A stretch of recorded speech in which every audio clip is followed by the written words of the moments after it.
This is Audible. Brilliance Audio. Hate, the Uses of a Powerful Emotion, by Şeyda Kurt, translated by Jackie DuPont, performed by Christina Burr. Preface to the English translation. A book is but a snapshot of a moment in time. The real productive work begins after publication, when the book finds a reflection in the world and the world in the book. When, as with a curved mirror, the light and images scatter in all directions, forming startling new patterns and symbols that point us towards new ways of thinking and acting. But what happens when the networks of meaning in the world become so loose that they can hardly reflect anything anymore, and no longer want to? How productive is the work when the world to which the book is bound refuses reflection, refuses to look in the mirror, refuses to see its hate and its ugliness? These words share a common root in German, similar to hate and hatefulness. I have struggled to find the words to describe what has taken place over the past few months in Germany, where I live and work, as I was adapting this book for the English translation. I do know that the words exist, because many fantastic, critical colleagues and friends of mine have written them down in long essays. But for a long time, the ugliness of the political environment revealed itself to me in sudden flashes, in snippets of conversation and personal experiences that blinded me like a spotlight on a mirror. And, ironically, it was these same conversations that, time and again, confirmed the theses of this book. In liberal societies, hate is a feature of the categorical other, and thus a dehumanizing ascription that rhetorically and politically shifts people and their political concerns into the realm of the unspeakable. It fabricates monsters who threaten Western values, like, for example, the bureaucratized civil agreement to nonviolence. For this civil agreement is there to keep an alleged chaos at bay, alongside the militarization of Germany's domestic and foreign affairs, the gesture of moral self-aggrandizement, and the German raison d'etat in relation to Israel, which has been defended by every means available, not least since October 2023. In November 2023, I was on the metro in Berlin. A news headline on the onboard TV caught my eye. Hate protest marches through Berlin. No context, no commentary, and no characterization of who was actually protesting or what they were protesting against or for. By chance, I happened to know that a protest was taking place on that day against Israel's genocide in Gaza. But this news report sent a clear message. The protesters, and above all, the Palestinians, do not have a political cause or legitimacy. They are nothing but masses of hating bodies. And that is exactly what this book is about. The politics of hate. It is about the different forms that hate can take, the different modes of hate, as I call them. For example, the way hate is used as a dehumanizing ascription in colonial tradition to justify oppression, dispossession, and disenfranchisement. The way people are branded as consumed by hate, as irrational entities incapable of governing themselves, occupying public spaces, or having a say in the future.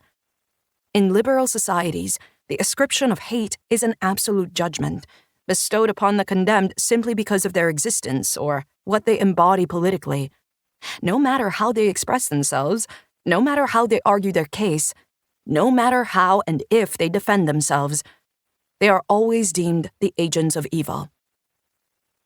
These are the politics of hate that we have observed over the past months in Germany, unfiltered and in all their ugliness.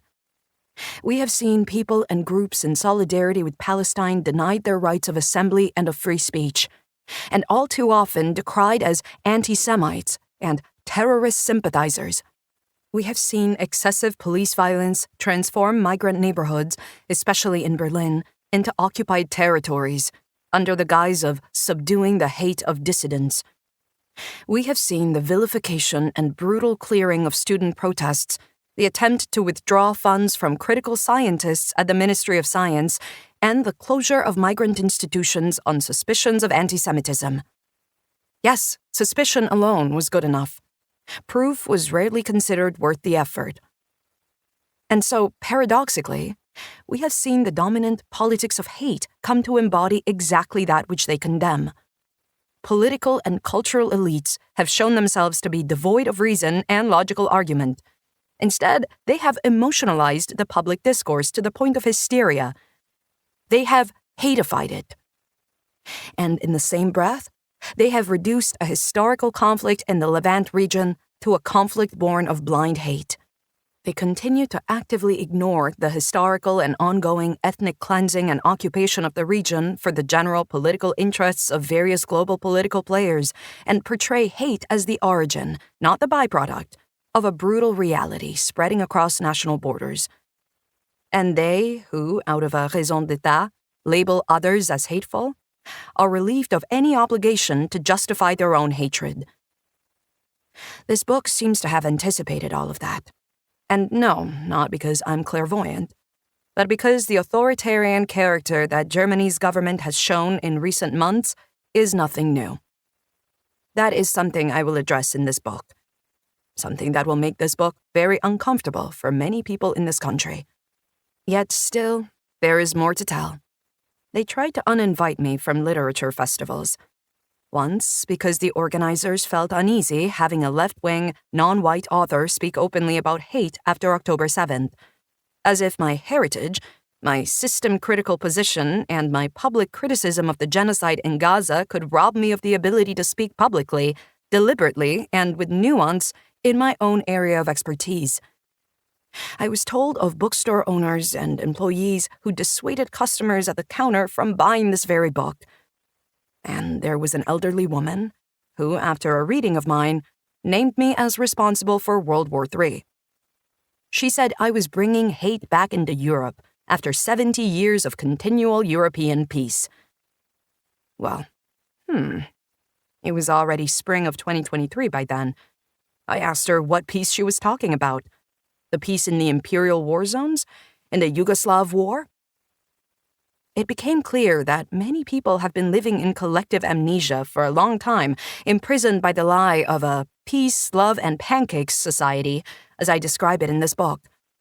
For them, hate is so distant and so ugly, hateful, that it shouldn't even be thought about.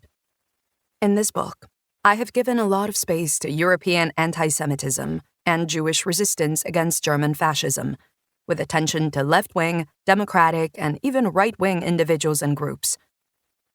I have shown a spotlight on the hate of those whom fascism attempted to wipe out in the Holocaust. That failed, however, to stop the accusations against me. In a city where similar attempts had been made to uninvite me from a festival, because of my alleged communist status, 2 local journalists wrote an article about me. They claimed that if one were to think through the arguments made in this book, they could come to the conclusion that I condone the massacre of Jewish civilians, a level of mental gymnastics that makes my jaw drop. Along with an author in a reactionary Swiss gentleman's newspaper, they also labeled me shameless, a compliment I am more than happy to accept. On that note, this book you are about to read is not only shameless but also gentle, doubtful and questioning, reaching and grappling at tenderness. Which is why, although the vast majority of reviews were spectacularly positive, I was so staggered by some of the fierce and furious responses I received. It was as if I was in some sort of horror comedy, trapped in a bizarre nightmare surrounded by my own words and forced to shadowbox perceived truths and assumptions to fight against a dangerous chain of association along the lines of whoever is a communist is likely also an anti-Semite. Whoever writes about hate also wants Jews to die. And whoever hates cannot be human. But in this nightmare, new alliances were formed, and together we wrote our own comedies. My friends and I often joked that I should have written a different book instead, one about how much I hate Germany, or the abolition of Germany. Mad in Germany, the new Morgenthau Plan. We came up with many titles. It's still a work in progress. Meanwhile, in recent months, I began to see my book in another, more critical light.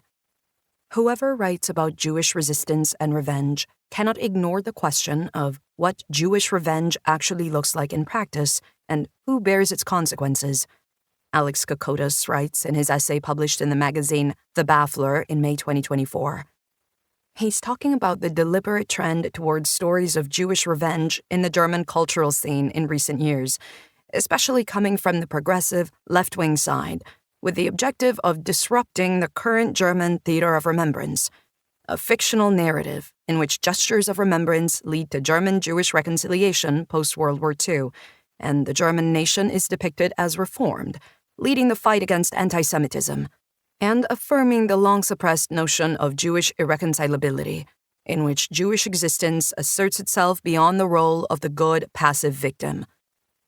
So far, so good. Yet, the quote from Alex Kokotos had me ruminating.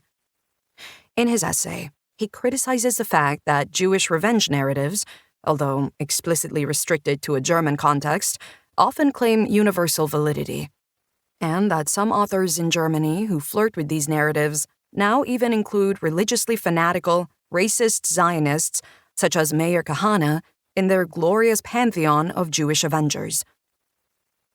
In the German original version of this book, unlike the English translation, my references to Jewish revenge were also restricted to the German context. When I was writing this book in 2022, I had thought it would be enough to propose the model of the autonomous administration in Rojava, North and East Syria, as a positive alternative to those revenge politics that later evolved into violent nationalistic movements. And I still do. With their model of democratic confederalism beyond ethno-nationalist projects and a radical democratic right of self-determination for all peoples of the region, Kurds, Arabs, Armenians, Syrians, Turkmen, Jews, and many more, they explore what I call, in reference to my first book, policies of radical tenderness. Rojava shows us that nationalism, capitalism, colonialism, and policies of forced migration in the Middle East are not incontestable, and that cycles of hate and revenge can be broken and transformed. I firmly believe that this form of autonomous self-government is a model example for the Middle East and could bring widespread peace and justice for Jews as well as Muslims. And I am convinced that hate always exists, or is politically sowed, there where people are not given the opportunity to govern themselves. As we will see in this book, the German nation has been complicit in a long list of genocides, from Dersim and Afrin in Kurdistan all the way to Chile. And just as long is the list of denials. Germany is a master in creating its monsters. Jerome Cohen wrote in his 7 Theses on the Culture of Monsters, "They, the monsters, ask us why we have created them." It is a question that Germany wants nothing to do with. And yet, without intending to, Germany has found itself reflected in this book. We have all seen it rear its ugly head once again. So, what remains of hate after these recent months? In this book, I write that those accused of being hateful must deny this accusation at all costs, so as not to corroborate their inhumanity. And yet, these past few months have left me more convinced than ever that we do need a strategic, resistant hate, as I describe it. Yes, we are hateful, but not in the way that those in power expect.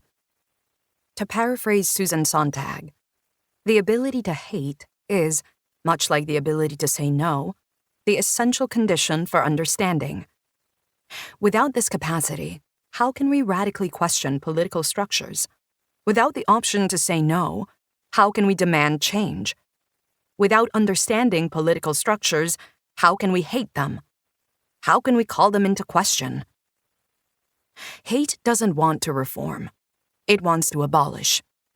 Yet, in the same breath, this urge to destroy needs to be accompanied by diverse policies of tenderness to construct, preempt, and affirm the new future that we are fighting for. Hate is an advancement of knowledge. because we can only deal with and fight against that which we can see, that which we want to see. This is an irreconcilable book, which, based on the assumption of our irreconcilability with violence, domination, and exploitation, wants to explore authentic spaces of reconciliation. To do so, it puts political feelings, their potential, their contradictions, and simultaneities under the microscope. I am often asked what it is that makes feelings political. Political is the description we give to conditional relationships between people, objects, and phenomena in the world, which have at their foundation a certain tension, friction, conflict, a certain contradiction and/or rebellion. To label something as political means to claim with conviction that these relationships can be changed, to claim that our feelings can drive change, and also that our conditions of existence and our feelings towards them can change. To recognize that they are manufactured, that they have a history, and a future which lies in our hands. It is not a matter of changing the individual by critically reviewing their feelings. It's not about chasing a fantasy where we can change everything all at once. Instead, it's a first step. It's about viewing our relationships to each other and the world differently. It's about picking up the mirror and adjusting it again and again until the light hits at a different angle and the image transforms, so that, through these radical shifts, the parts and the whole automatically begin to change alongside one another. Every reflection in the mirror, every shape that appears even just for a second, is also the face of a monster. As Antonio Gramsci said, "The old world is dying, and the new world struggles to be born. Now is the time of monsters. Monsters that promise another world beyond our mirrors." June 2024. Prologue. Sound. The water serpent's breath. A depth as vast as my hatred. Wanda Coleman. Beaches. Why I don't care for them. This book begins where unease no longer simply prickles, but starts to nag and grind. Where, out of the static hum, a raw, sharp noise pierces through. A roar, a flinch, a shock. It presses on my ears. I hold my breath. That's hate. I recognize it. It is hate that shouts from the streets and whispers in conservative homes. Quiet, very quiet whispers of approval when people perish at Europe's borders. I have seen hate flicker in my parents' eyes and heard it in their screams. I catch it in the threatening messages that lie in wait in my inbox and feel it bubble up in the revenge fantasies that follow. I have hated. I still hate. I breathe out. Yes, hate. I know it well. It's the summer of 2021, and I'm sitting in front of my computer. 24 faces eye me through the screen. Zoom. The students of a small-town university in Western Germany have invited me to an online reading of my first book. I talk in depth about tenderness as a political practice, about a radically tender society in which political conditions of living, housing, and working, must be shaped so that all people have the resources to turn to one another, to politicize their relationships, and to recognize each other in their interdependence, and to shape this interdependence positively and productively. That is my vision. A radically tender society. No, even better, a radically tender world order. Liberated from patriarchy, capitalism, imperialism, and other systems of oppression that render human bodies sites of domination and submission. In the question round following my reading, from a pixelated face in the virtual audience, the following words come flying at me. If we support a tender society, does that then mean that we also have to show tenderness towards Nazis? I stare at the screen. The cogs in my head jam together, making a cracking sound. A cloud of smoke begins to rise, blocking my mind's eye. I can't decide. Alla ye yimma, yula yimma. Should I cry or laugh? I didn't actually read the book, the person asking adds as an afterthought. I wish that could have soothed me. Because in the following days, the question became an incessant droning in my head. What the hell did I do wrong? What kind of book did I write to make someone think, even for a second, that Nazis and tenderness could even exist in the same sentence? However, at the online reading, I answer with strained composure. I keep my head up and try not to expose the cloud of self-doubt that is making its way into the pit of my stomach. No, we shouldn't be tender with Nazis, I answer, because with Nazis, there is no radically tender society for everyone. We have every reason to hate fascists, I tell her. And we have to hate them. A short few months later, I find myself writing this book. A book about hate. Maybe because I want to set things straight. Probably because I fear being remembered as a peace-loving hippie. Or because I am horrified by the thought of being forced to watch on helplessly after my death, as quotes from my book are ripped from their context and posted all over Instagram under #LoveIsTheAnswer. But that isn't the only reason for this book. I've also come to realize, through many conversations I've had and messages I've received, that writing politically about emotion can generate great potential for change. That such texts can pick people up from a place of innermost unease or discontent and mobilize them. As the Chilean feminist collective Las Tesis put it, trabajar con las emociones es un regalo subversivo para el mundo. To work with emotions is a subversive gift to the world. But what is it that keeps these political feelings alive? What are they good for? Who do they benefit? The tenderness, the unease, the discontent? As an individual in a collective? As part of a movement? Which feelings weigh us down, and which feelings pick us up again and again and push us further on this path to a better and fairer society? How should these feelings manifest as actions, and vice versa? Should they erupt violently, or slowly and stealthily take hold? And what about hate?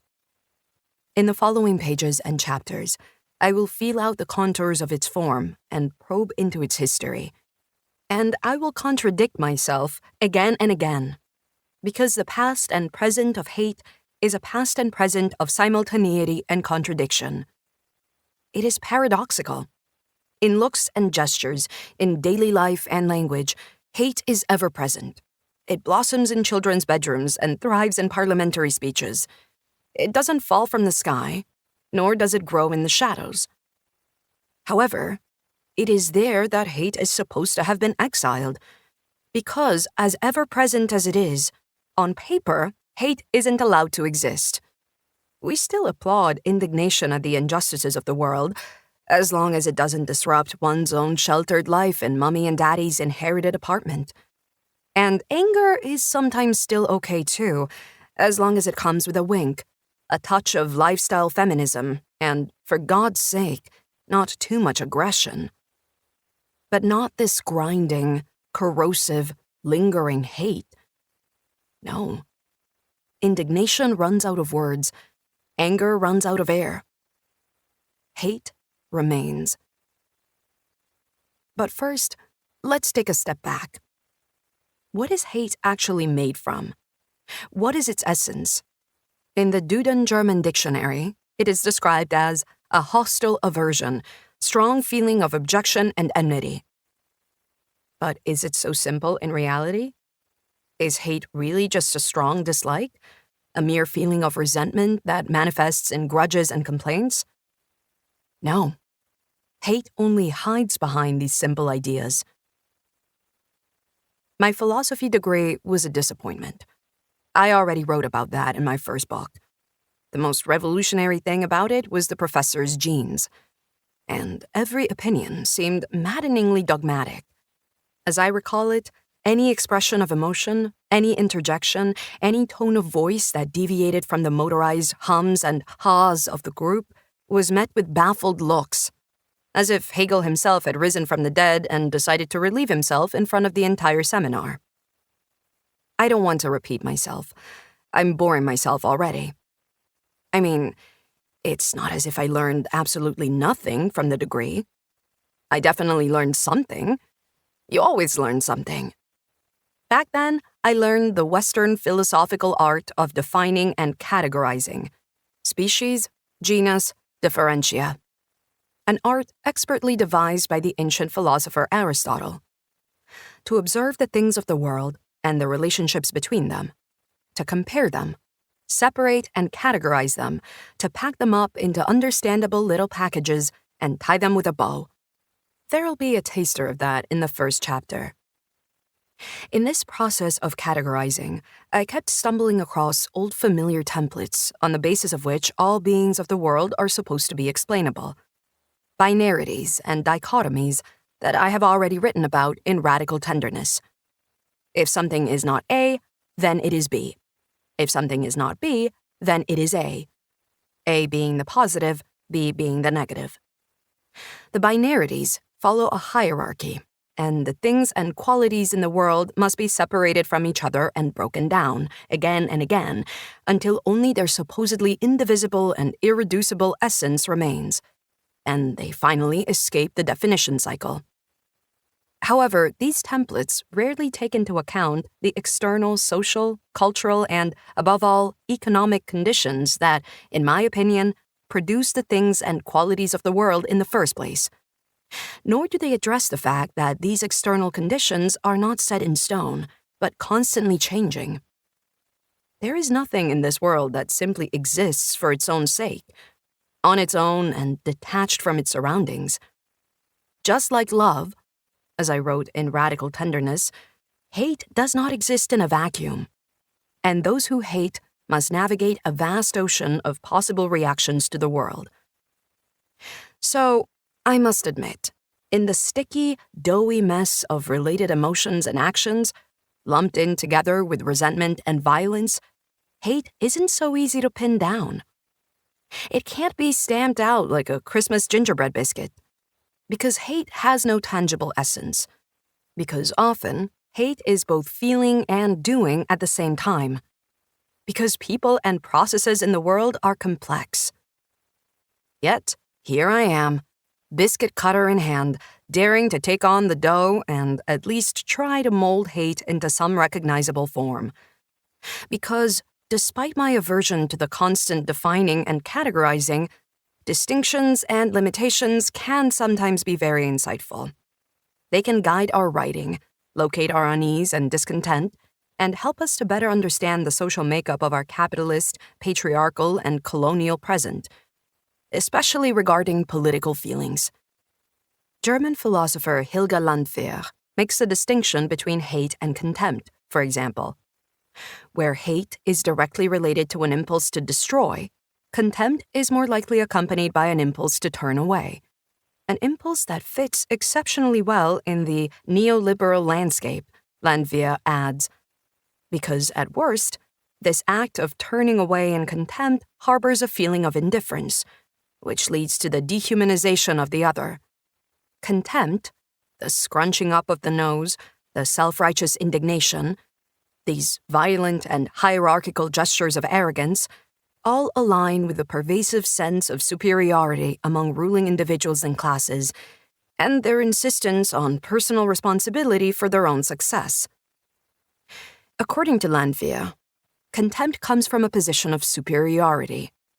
Or rather, feelings of contempt establish one's own perception of moral superiority.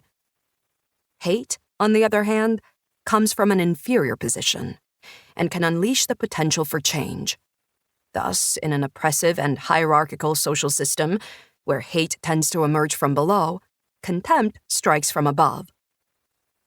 And yes, of course, there is also the arrogant, controlling hate that strikes down through economies and systems of government. But here, Landwehr delivers exactly what I need to write this book, a biscuit cutter to finally give hate its shape. Hate as a catalyst for change. Hate as a transformative power. Of course, hate can be used to oppress, But above all, this book is about how it can be used to resist. I want to write about real hate, not its allegedly ominous nature or its wicked essence. I will write about reactionary hate and strategic hate, hate as a last resort, hate as a form of empowerment, and hate as an art of resistance. I will provide no conclusive definitions. I will work the dough, stamp hate out into different shapes, and then knead them in again. Because I'm not writing about hate for the sake of a new definition, but in the interest of a new world. Thus, hate needs to become visible, its history and its present. Because one thing is for sure, hate is supposed to be exiled, kept out of sight. In our supposedly enlightened and civilized Western society, hate doesn't belong. It doesn't align with the Christian values that Western society is grounded in. It undermines the Western world's self-proclaimed saviorhood. Yet there is still space in this story for the hate of those who suffer under this lie, for those who have been and are still being exploited and murdered because of it. Their hate isn't allowed to exist, lest it threaten the self-proclaimed civilization. In German, they say, Hass ist hässlich. Hate is ugly. Or, literally, hate is hate-worthy. And, like ugliness, hate is so deplorable that it doesn't even seem worthy of its own story. In comparison to the plethora of writing on love, my research into German philosophy yielded no popular intellectual history on hate, and no fixed set of philosophical or sociological masterpieces that would provide me with a theoretical foundation. Of course, that won't stop me from building my own in the first chapter, but to do so, I will need to burrow deep into the history, read the tracks, and trace the spoor. At the same time, recognizing the theoretical absence of hate is only half the truth. In the history of ideas, hate does not receive the same attention as love and its related themes, whether in philosophy or politics, but it does always play a role. Even if it is understated, subliminal, even if it only appears as a feature of that which Western moral civilization does not want to be. Sometimes the absence of ideas tells us more about their presence and makes their presence even more salient. And yet, another one of hate's simultaneities and contradictions must be addressed. In recent years, many things have been said and written about hate. Alarming things. It has dominated headlines. But at that point, it was about the hate being spread by racists and fascists in Germany, Europe, and beyond the continent. Then, the supposedly critical analysis lost itself in empty phrases and cliches. Less hate, more love, they said, while European nations continued to roll out their policies of war. Hate is strong, love is stronger. Hate is loud, love is louder. To me, those are nothing more than empty words. In this book, right-wing hate has only a minor role. Despite my best efforts, it continues to drift into my field of view. But this type of hate is ultimately not my benchmark. Neither its agents nor their personal motivations interest me. What interests me in this book are those people who, not only in recent years, but as far back as history goes, have appeared as objects and targets of hate, who are the invisible simultaneity of hate. Radicals, blacks, racialized peoples, Jews, poor people and the working class, females and other marginalized genders, revolutionaries, people engaged in class conflicts and struggles for independence. It is these people who interest me, as agents of hate in a capitalist, racist, and patriarchal world. Their hate doesn't always have to be justified or good, but it does exist. I am interested in those people who had to hate, those who were accused of hating, those who were denied the ability to hate, and above all, those who hated, who still hate, people who not only endure hate, but who choose it. There is one final simultaneity in store. I have said that hate is widely frowned upon and is marked by a conspicuous conceptual absence. And while this is true, sometimes hate crops up awkwardly and gets in the way. Sometimes hate is invoked to explain phenomena that it is not capable of explaining, at least not alone.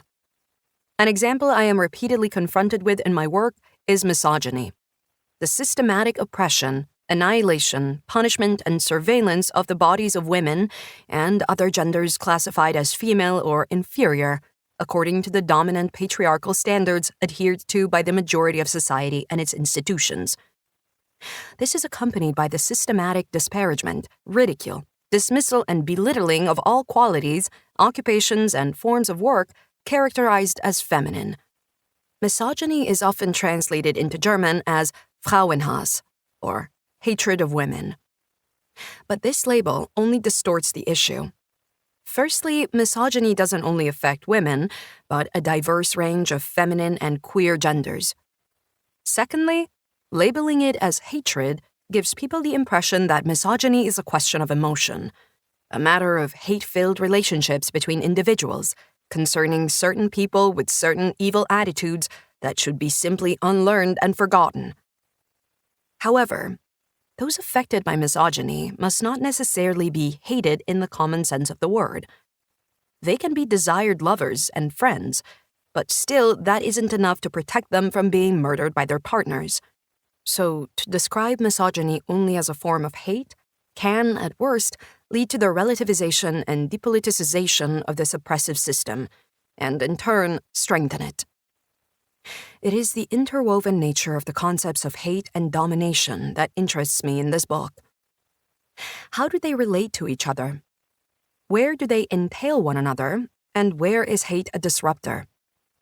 Domination is not always a direct social relationship expressed through orders, obedience, and punishment. Dynamics of domination also proliferate through a system and its network of structures, indirect expectations, rules and regulations, mechanisms and divisions of labor. The way that this apparatus exerts control over bodies, space, and time often goes undetected. So, I've already hinted at it. In this book, I will write about the economies of hate as a form of government and as a system of domination. But I will also write about hate as a counter-violent reaction to oppression, a form of self-defense, and a necessary tool of justice. Hate interests me, if nowhere else, there where it is more than just a knee-jerk reaction. There where it transforms into a productive force. I am interested in a hate that attacks that which alienates and degrades people. A hate that yields tenderness. Just like love, as I have written before, hate is an action. There is no hate without haters, and no haters without the hating bodies that shift and stir and band together against internal and external resistances, and who sometimes are undone by their own hate. The haters take center stage in the final chapter of this book. In my head, I have given them the spotlight, listened to their grievances and their whispers. I have felt their hate and their resistance. I have burrowed deep into their memories, fears, and dreams, and searched for them in history books, archives, novels, and films.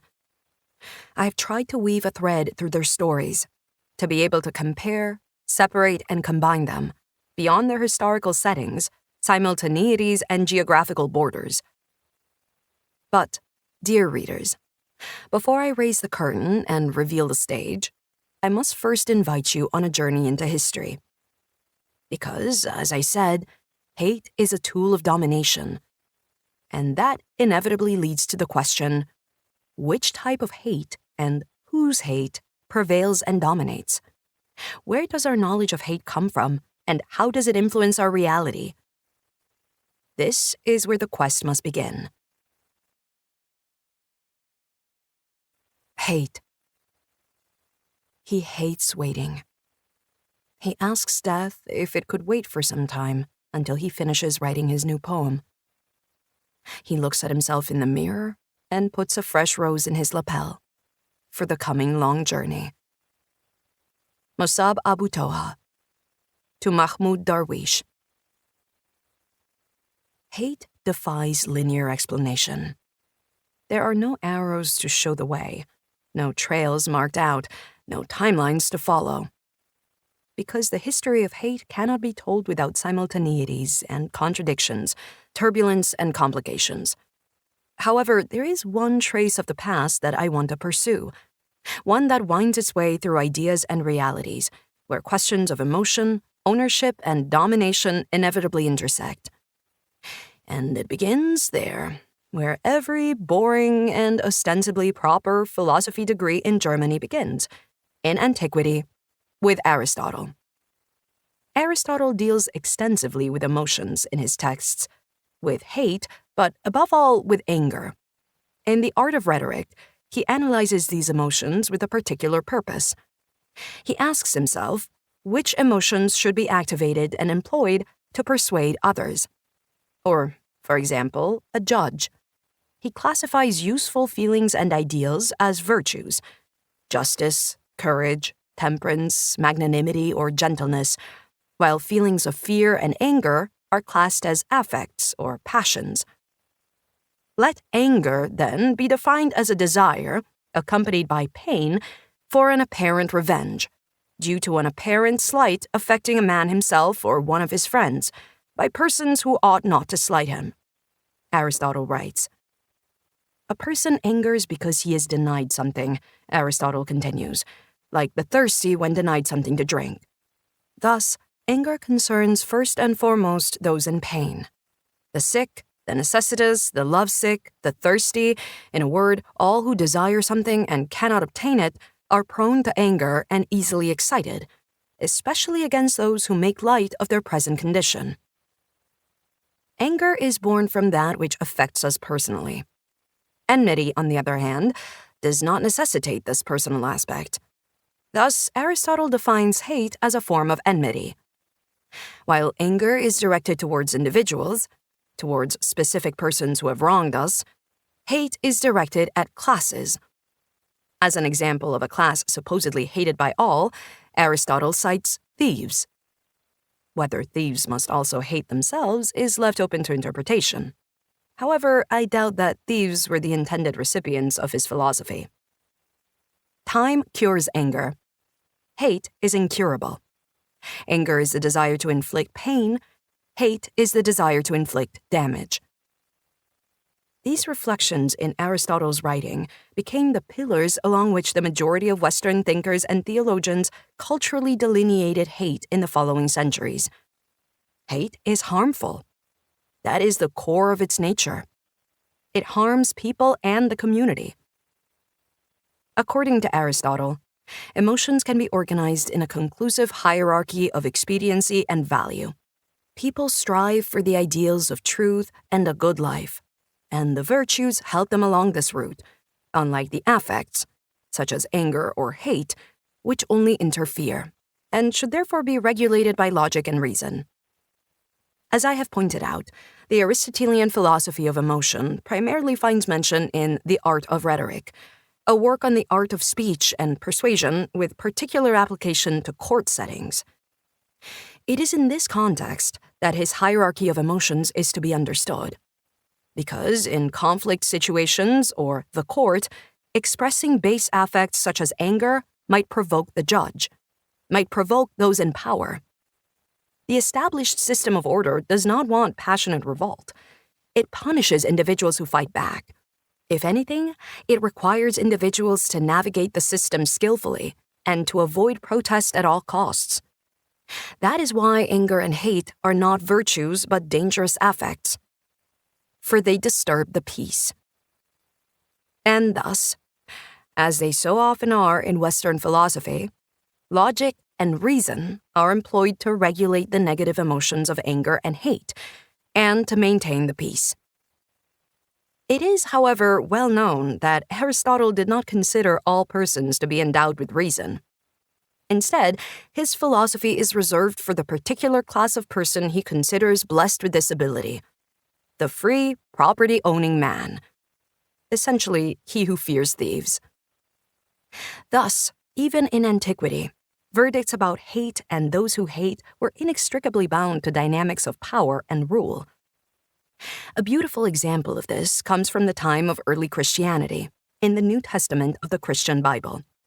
In a text commonly called the Epistle to the Romans, from the middle of the 1st century, after the crucifixion of Jesus, the Apostle Paul writes to the new Roman parish, which at the time consisted mostly of so-called Jewish Christians, essentially Jews who believed in Jesus as the Messiah.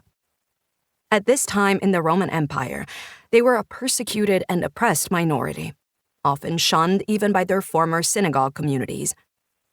In the epistle, Paul emphasizes the Christian message of salvation and appeals to the persecuted. Don't let evil conquer you, but conquer evil by doing good.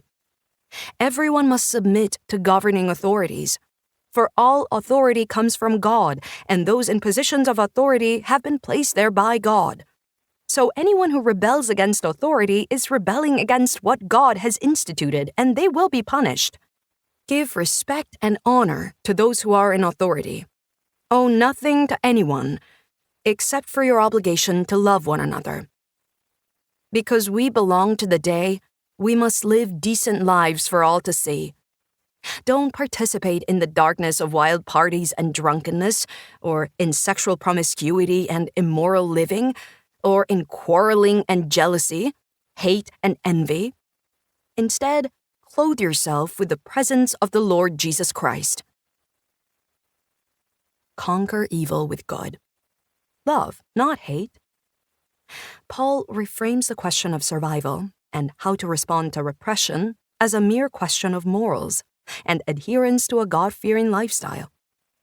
In this transmission, the Epistle to the Romans not only depoliticizes and individualizes the Jewish Christian response to oppression, but also establishes a solid foundation upon which the Christian Church and other state institutions can justify their domination, violence, and demand for submission to authority over the following centuries. The Epistle to the Romans is an exemplar in the way it condemns hate as a rogue element of resistance that goes against the divine order of God and the world. This is a message intended not only for believers, but also everyone else. For the faithful, it demands submission and docility, even in the face of the injustices in broader society and within their own ranks. The message to the outside world is, we are a religion of peace. A claim that Christianity and Islam have both made use of to invade and forcibly colonize much of the globe as self-proclaimed bringers of salvation and peace. The discipline of bodies remains an integral tool of control in prominent Christian schools of thought. Wrath is declared one of the 7 deadly sins. In the 4th and 5th centuries, Roman Christian thinkers like Augustine insisted that even the negative affects are an unavoidable part of human nature.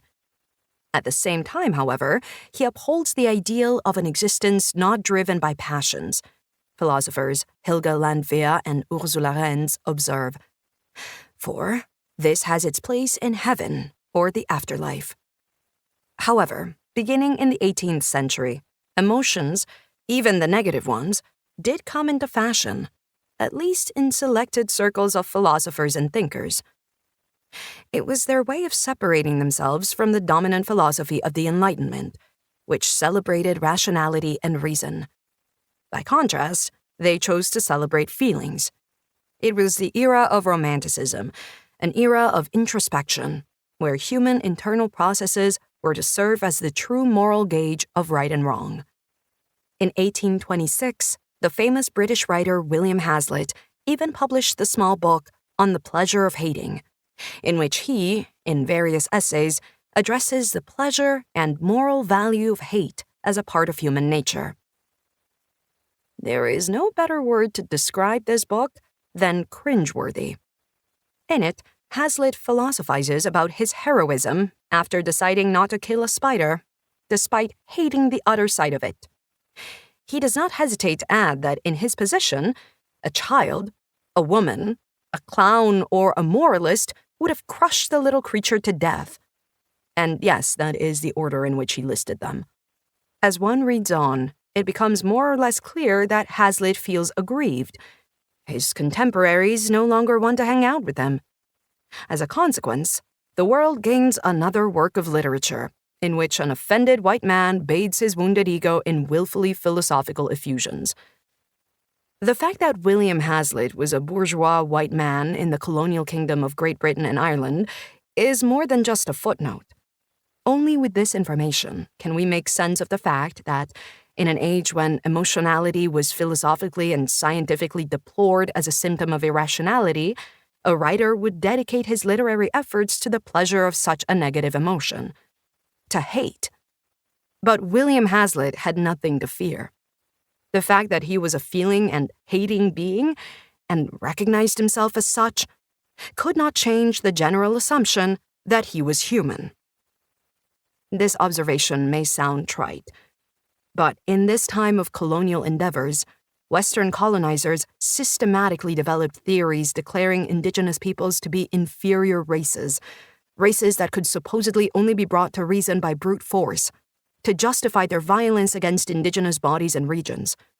Western colonizers identify the colonized, both in their science as well as their philosophy, as those persons and peoples who lack the capacity for reason, the capacity to invent or innovate, the capacity for culture, the capacity to act rationally. As a consequence, they condemn them to be molded and controlled by others. The separation of those who are able to act rationally from those unable to do so is central to colonialism. And in the following pages, I want to explore and unravel this false logic along the lines of different forms of hate that I call modes. Because for me, the question of ability and impotence inevitably gives rise to another question. Who has the power to hate? Where do power and powerlessness weave together? Where can we find hate in this patchwork?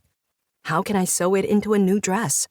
Who holds the fabric and thread of hate in their hands, stitches and darns it, and wraps the cloth of hate around the necks of those deemed powerless? As early as the 17th century, philosophers like Thomas Hobbes began to propagate crudely racist theories, and theories that declared humans to be inherently hostile, with the nature of beasts. The German philosopher Georg Wilhelm Friedrich Hegel, in his work The Phenomenology of Spirit, 1807, professed hate to be a natural characteristic trait of Black African people. He wrote, "They are examples of thinned out and unsociable spirits of different peoples, who, in their hatred, battle with each other to the death." Because colonized Black people are fundamentally hateful, overcome by ancient hatred and trapped in endless inner battles, they are, in this sense, incapable of civilization, incapable of any form of society in which a common culture is created peacefully through the mutual recognition of civil rights. This racist notion circulated among the majority of Western thinkers in the 19th century, and the alleged cannibalistic rituals of indigenous peoples served as proof of its validity. The essence was this: the hate of colonized, racialized people is so self-sabotaging and destructive that they are neither able to create nor sustain life. And if it is strength, it can be only the brute strength of the body, excessive, convulsive, spasmodic, and resisting thought, a wave, rage, nervousness all at once, whose domain is to incite disgust, fear, and dread. Cameroonian philosopher Achille Mbembe writes of the white colonial view. According to this, the colonized are not capable of compassion, nor of understanding nuance. They are not able to participate in society following the enlightened model. In this way, the different textures of hate, which are to make up the identity of the racialized individual, knit together. Each one of these textures has its own mechanism of action. Each of these textures is its own mode. I can distinguish 5 modes in total. Firstly, the hate that is attributed to racialized and oppressed people and alleged to be inherent to their nature in order to dehumanize and subjugate.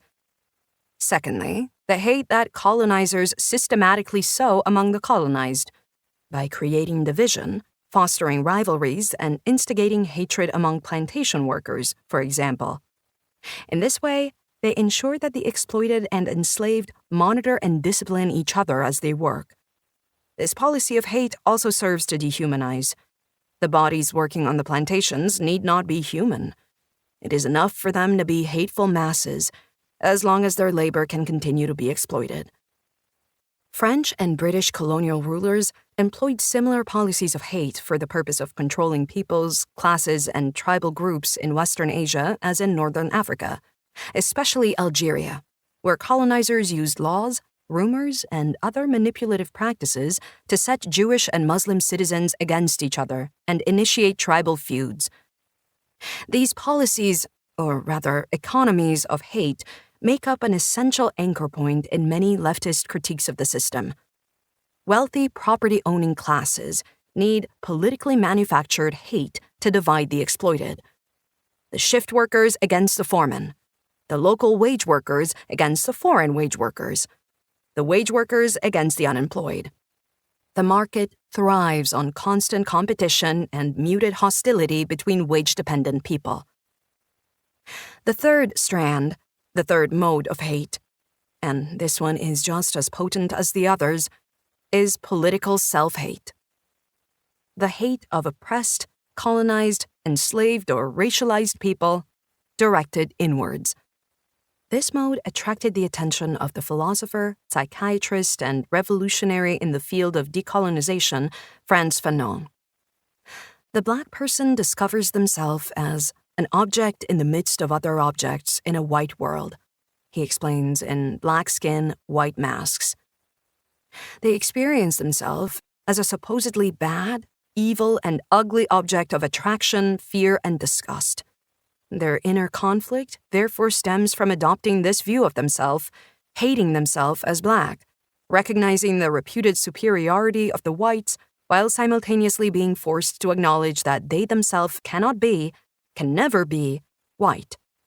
Even today, in a neoliberal, racist, and patriarchal society, self-hate makes us submissive, powerless, and voiceless. It isolates us, and it is profitable. It sells us products that guarantee our continued performance and rules that are used to determine our own worth, at work, at school, and in our relationships. In its extreme form, self-hate is but the long arm of oppression. The oppressors no longer need to discipline and degrade the victims themselves, for the internalized oppression that takes root in their minds and bodies does this on its own. Entrenched self-hate guarantees that hate knows only one direction, inwards, and never threatens the external forces of oppression. Thus, this mode is closely related to the fourth mode of hate, the prohibition of hate, where, for different reasons, one is forced to stifle one's hate, loathing, and will to resist. Oppression does not only function via direct violence, through rules, beatings, and punishments, but also via the construction of images and conditions which reinforce the complete powerlessness and immobility of its victims. It is through these constructions, these allegations of passivity and apathy, that oppressive forces claim legitimacy. See? They don't even fight back. See? They lack even the most fundamental human capacity, the capacity to resist. When it was I who had every reason to hate, to despise, I was rejected. When I should have been begged, implored, I was denied the slightest recognition. Fanon writes, I am given no chance. I am overdetermined from without. I am the slave not of the idea that others have of me, but of my own appearance. He does not even have the right to scream his hate in the face of the white man. He has only the duty to whisper gratitude in his ears. This inability to resist as a feature of inhumanity also appears in widespread anti-Semitic narratives in Europe, where Jews are cast as passive victims who protested neither against centuries of persecution nor the systematic mass murder of their people during the Holocaust. Today, we see the manifestation of this myth in the erasure of Jewish anti-fascist resistance. Yet, there was always resistance. Just as there was always hate and vengeance from the survivors. But I will get to that later. On the one hand, this prohibition of hate, or inability to hate, can be understood as an expression of the surrender and non-resistant acceptance of oppressive conditions that are required of the oppressed. At the same time, this obligation to surrender does not always have to be voiced. Sometimes it becomes a self-commitment. In her work, Self-Defense, A Philosophy of Violence, philosopher Elsa Dorlin describes this phenomenon as dirty care or negative care. The term care indicates a form of self-preservation or welfare. Female persons, for example, are assumed to have a caring, gentle, and often motherly nature, which, as if by magic, impels them to sacrifice themselves for others, understate their own needs, and tolerate injustices perpetrated against them. In her book, Sus, Sweet, Anne-Christine Tlusty takes on the figure of the gentle woman. Piece by piece, she lays out the uses of apparent feminine gentleness in a patriarchal capitalist society, and outlines how the notion of feminine gentleness became established as a bourgeois ideal in the 20th century. It was denied the working-class women who worked in factories with their husbands and were stigmatized as overly masculine.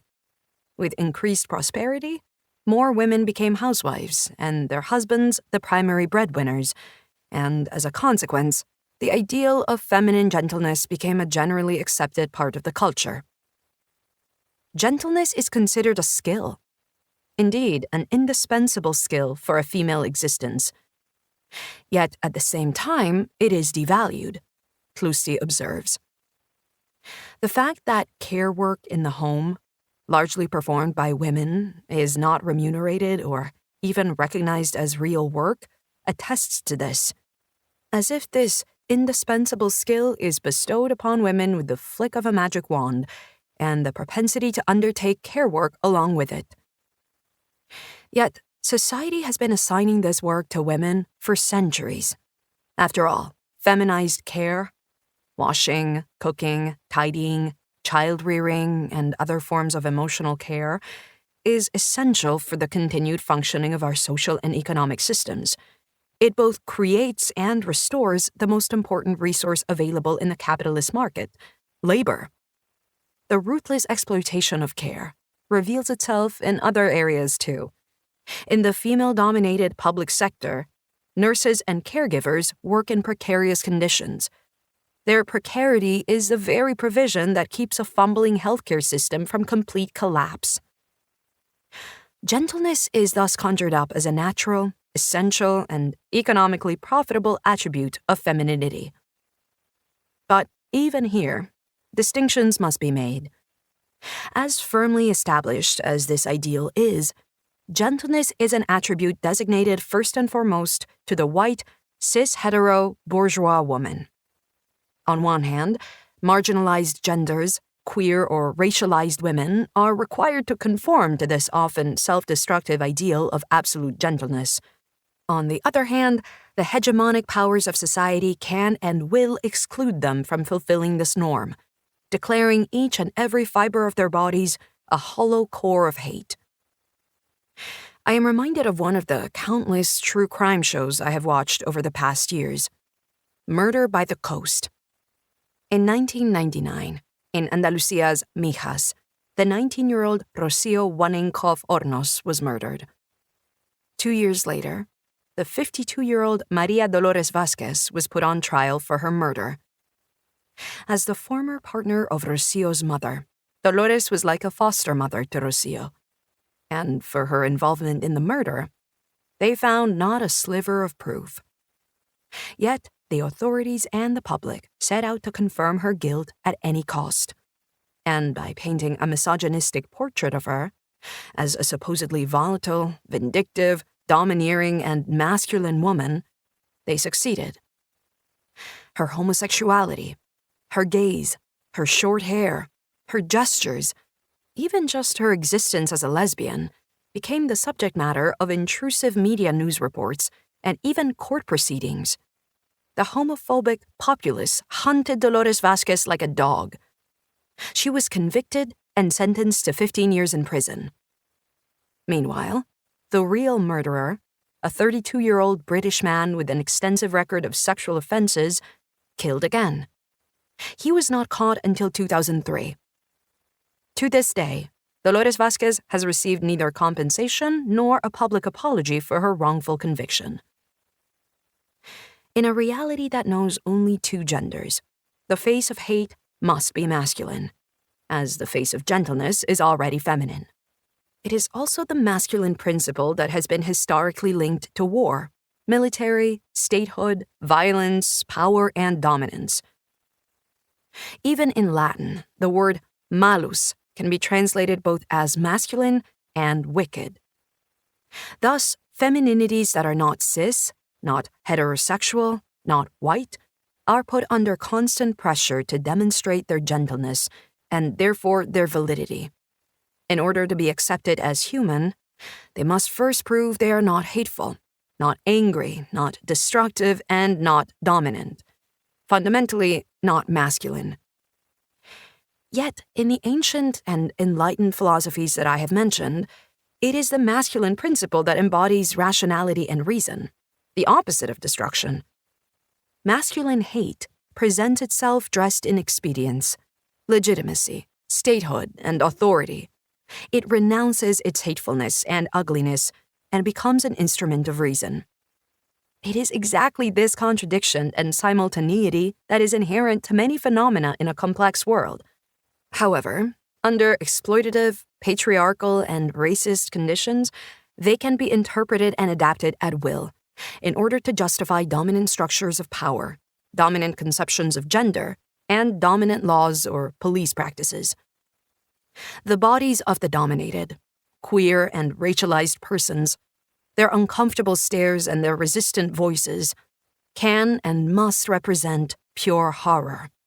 Thus, for marginalized and oppressed people in a society where they are constantly confronted with racist or sexist violence, presenting themselves as gentle or caring can be a survival strategy. Enduring violence generates a negative cognitive and emotional attitude that determines the individuals who experience it as always on the lookout, paying close attention to the world and to others. They live in a state of radical anxiety, and it is exhausting to have to deny, minimize, diffuse, endure, reduce, and avoid violence, to have to seek shelter, protect yourself, defend yourself, Dorlin writes. Concern for others here has nothing to do with doing something to help, care for, comfort, reassure, or protect them. Rather, we are concerned for others in order to anticipate what they want, will, or can do to us, which might devalue, exhaust, insult, isolate, injure, worry, deny, frighten, or derealize us. This is the very definition of dirty care. Forced acts of care carried out under the constant threat of violence and in fear of punishment. And it is here that the ideas of Aristotle come full circle. In The Art of Rhetoric, the ancient philosopher dedicated himself not only to the emotions of anger and enmity, but also their antidote, mildness. He describes becoming mild as a talent that quiets and appeases anger. But to what end?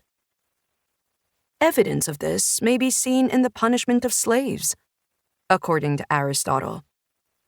For we punish more severely those who contradict us and deny their offense, but cease to be angry with those who admit that they are justly punished. Thus, docility becomes a virtue for the oppressor, and the art of becoming mild becomes a survival strategy for the oppressed. The fourth mode, the prohibition of hate, is also directly linked to the first mode, which categorizes marginalized people as fundamentally hateful. Those presumed to be hateful from their very nature, and thus labeled evil and inhuman, must avoid validating this assumption at all costs, because to confirm their alleged inhumanity, even unintentionally, is to risk even more violence, brutality, and suffering. When the Westdeutscher Rundfunk, one of Germany's public broadcast channels, announced the appointment of journalist and Dr. Nemi El-Hassan as the new presenter of a science program in the autumn of 2021, the stage was set for a public witch hunt. This time, the drive to destroy Nemi El Hassan was not motivated by her sexual orientation, as in the case of Maria Dolores Vázquez. Instead, it was guided by a specific type of racism. Nemi El Hassan is a Palestinian Muslim. In a media campaign orchestrated by right-wing groups and propagated by Springer Publishing, an internationally active and reactionary media company, Nemi El Hassan was alleged to be an Islamist and anti-Semite. To substantiate these claims, recordings were brought forth from El Hassan's participation in the annual pro-Palestinian Quds Day demonstration held in Berlin, where, indeed, anti-Semitic slogans were chanted. In 2014, the Quds Day demonstration took place in the shadow of the Gaza war and the subsequent deaths of around 2,000 Palestinians, according to UN statistics. That Nemi El Hassan had also liked Instagram posts from the left-wing Jewish organization Jewish Voice for Peace discussing Israel's occupation policy was supposed to corroborate the claims of anti-Semitism. El Hassan's attempts to distance herself from her participation in this rally, to explain that her attendance was not motivated by anti-Semitism, but by her opposition to the war in the Gaza Strip, were futile. Nor did it make a difference to the broadcast channel, who rescinded her contract, while racist and anti-Semitic punchlines continue to be an integral part of each and every successful primetime show on German television. Even Nemi El Hassan's efforts to distance herself from past actions, her apologies, and her right to personal political evolution, supposedly fundamental rights in a liberal society, were rejected. Because, for the majority of the German public, regardless of whether they were right-wing, conservative, or liberal, as a Palestinian, Nemi El Hassan is the personification of terrorism and hate. This anti-Palestinian racism is but a well-known tactical smokescreen. Descendants of National Socialist perpetrators, wishing to exonerate themselves from any suspicions of anti-Semitism, shift the focus to a supposedly threatening external force, so they can make a show of opposing it all the more self-righteously. For many internet trolls, Nemi El Hassan wore the guilty verdict in her very name. According to the feeble, racist comments, a person with the name Hassan, almost identical to the German verb to hate, can be nothing other than hateful.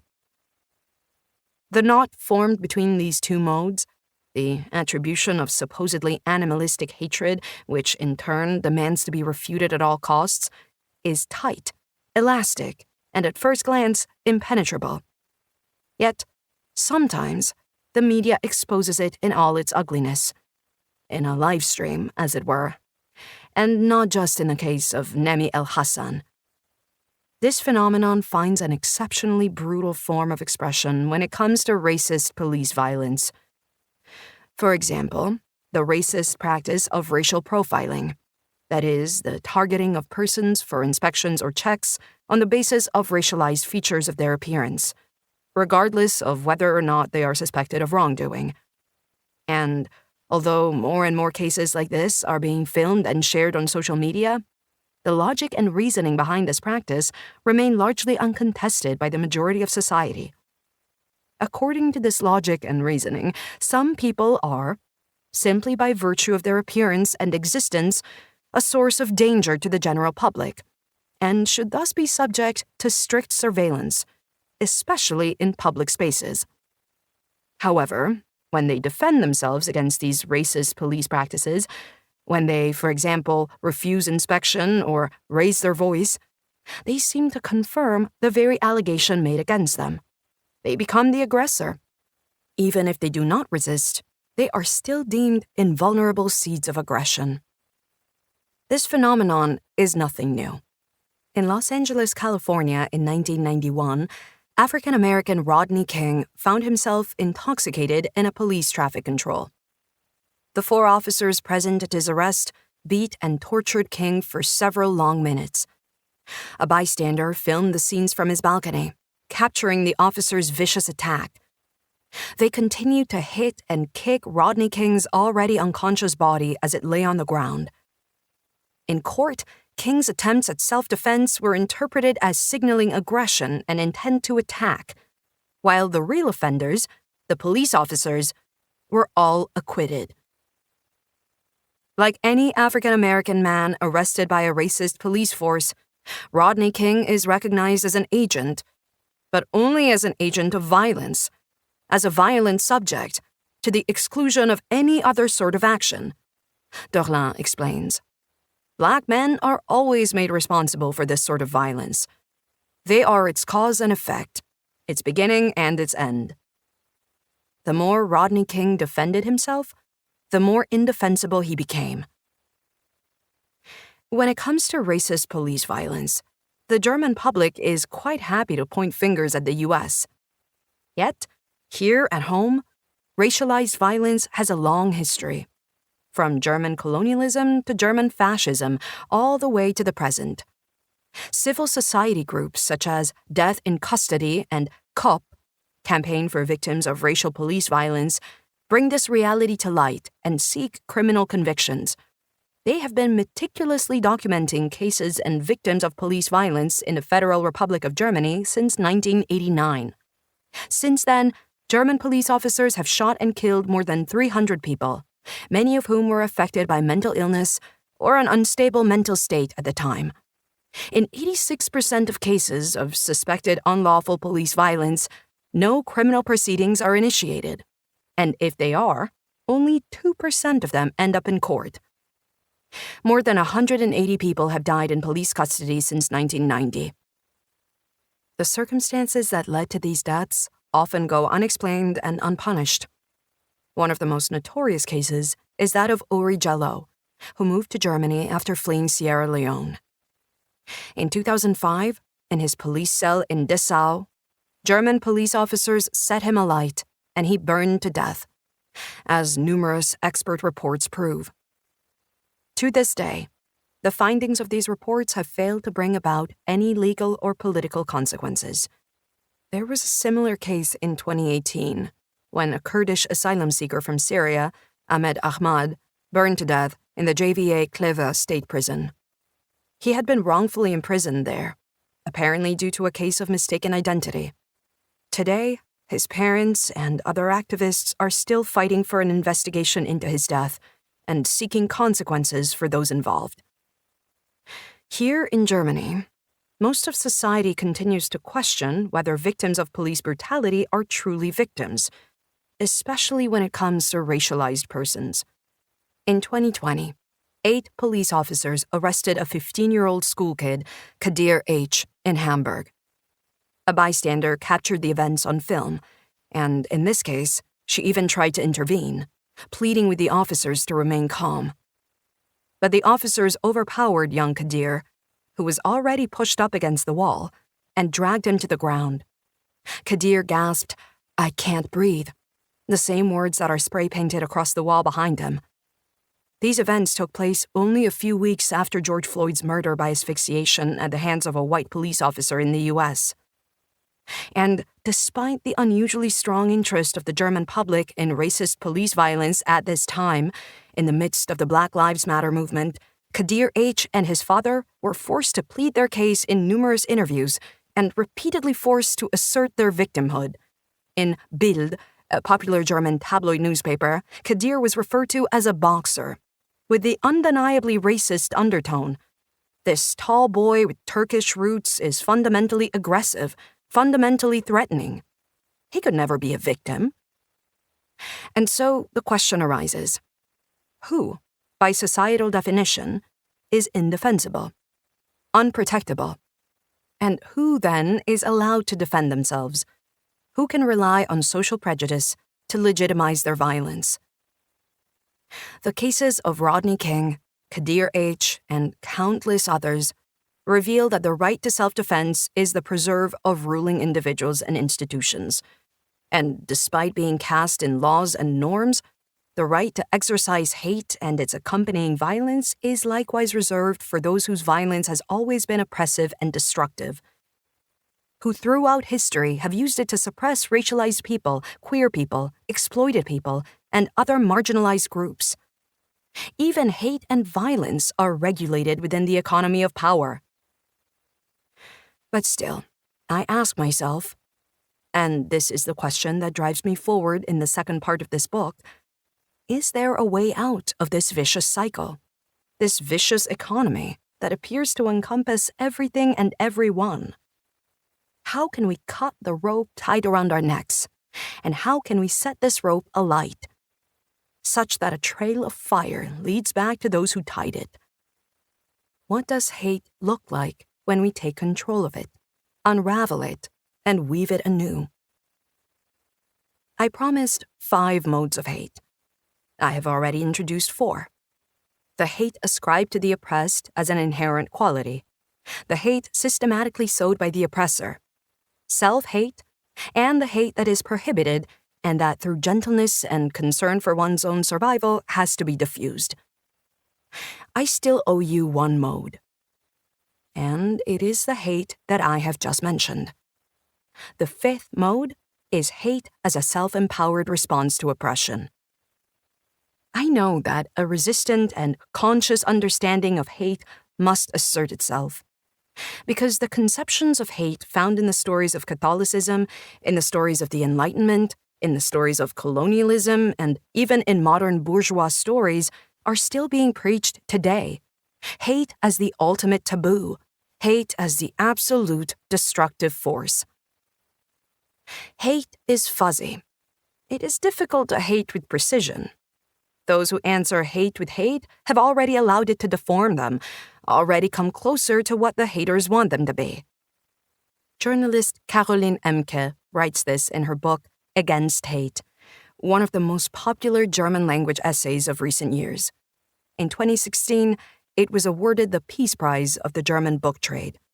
The text is a plea for a pluralistic society, in which Emke analyzes and denounces the populist and right-wing hatred propagated by German groups like Pegida, Patriotic Europeans Against the Islamization of the West. Against Hate was released at a pivotal moment, a moment when, in the face of right-wing violence, a large part of the German public chose to remain silent, and yet another large part quietly murmured their support. However, a rejection of hate and those who hate as other pervades Emke's book.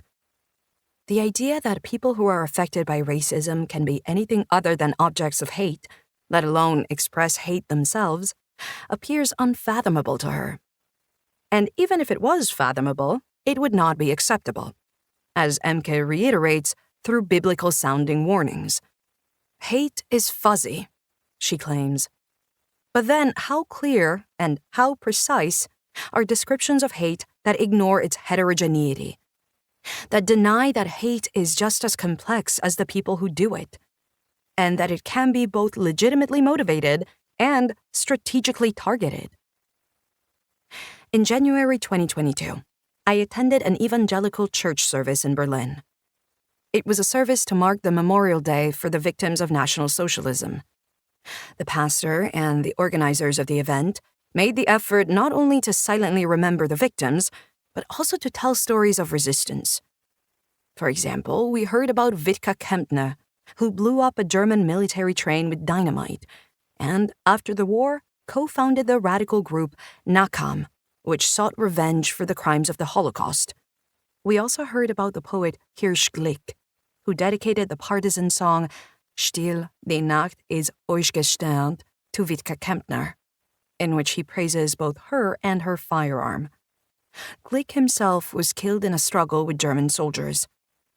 Yet, at the end of the church service, it all happens just as you would expect. The pastor not only prays to the Lord for peace, she also condemns all forms of hate and violence.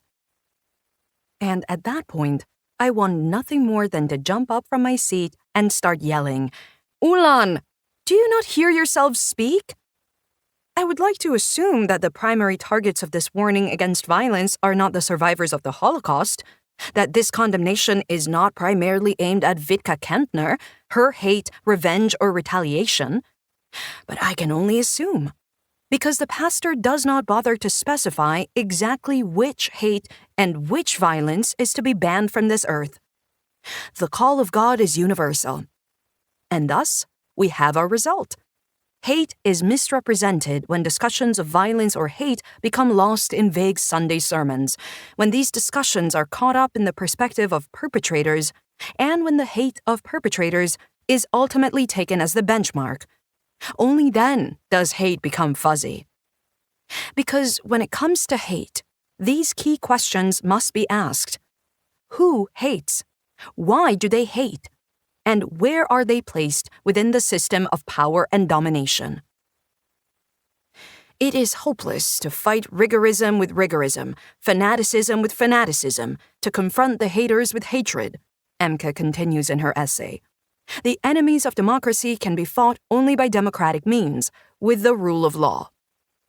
Here, the horseshoe theory of hate comes to a head. Hate is equally terrible, no matter which side it comes from. Emke presupposes in her essay that right-wing violence, which she says we must counter via democratic means, always stands in clear opposition to the rule of law. Therefore, we must defend the rule of law all the more fiercely and have faith in its systems and processes. But is right-wing aggression really always directed towards democracy and the rule of law? Are not its targets more often the very people who are neglected by it? Is it really true that every right-wing attack on a refugee center is an attack on the legal state, when in fact it is the institutions of this state that have penned them in there in the first place?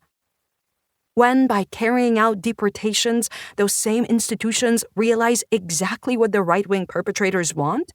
The categorization of people according to their exploitability for the nation and the disruption and destruction of the lives thereby deemed worthless. What can a state under the rule of law do against this grave injustice? And beyond that, should the rule of law be treated as synonymous with justice?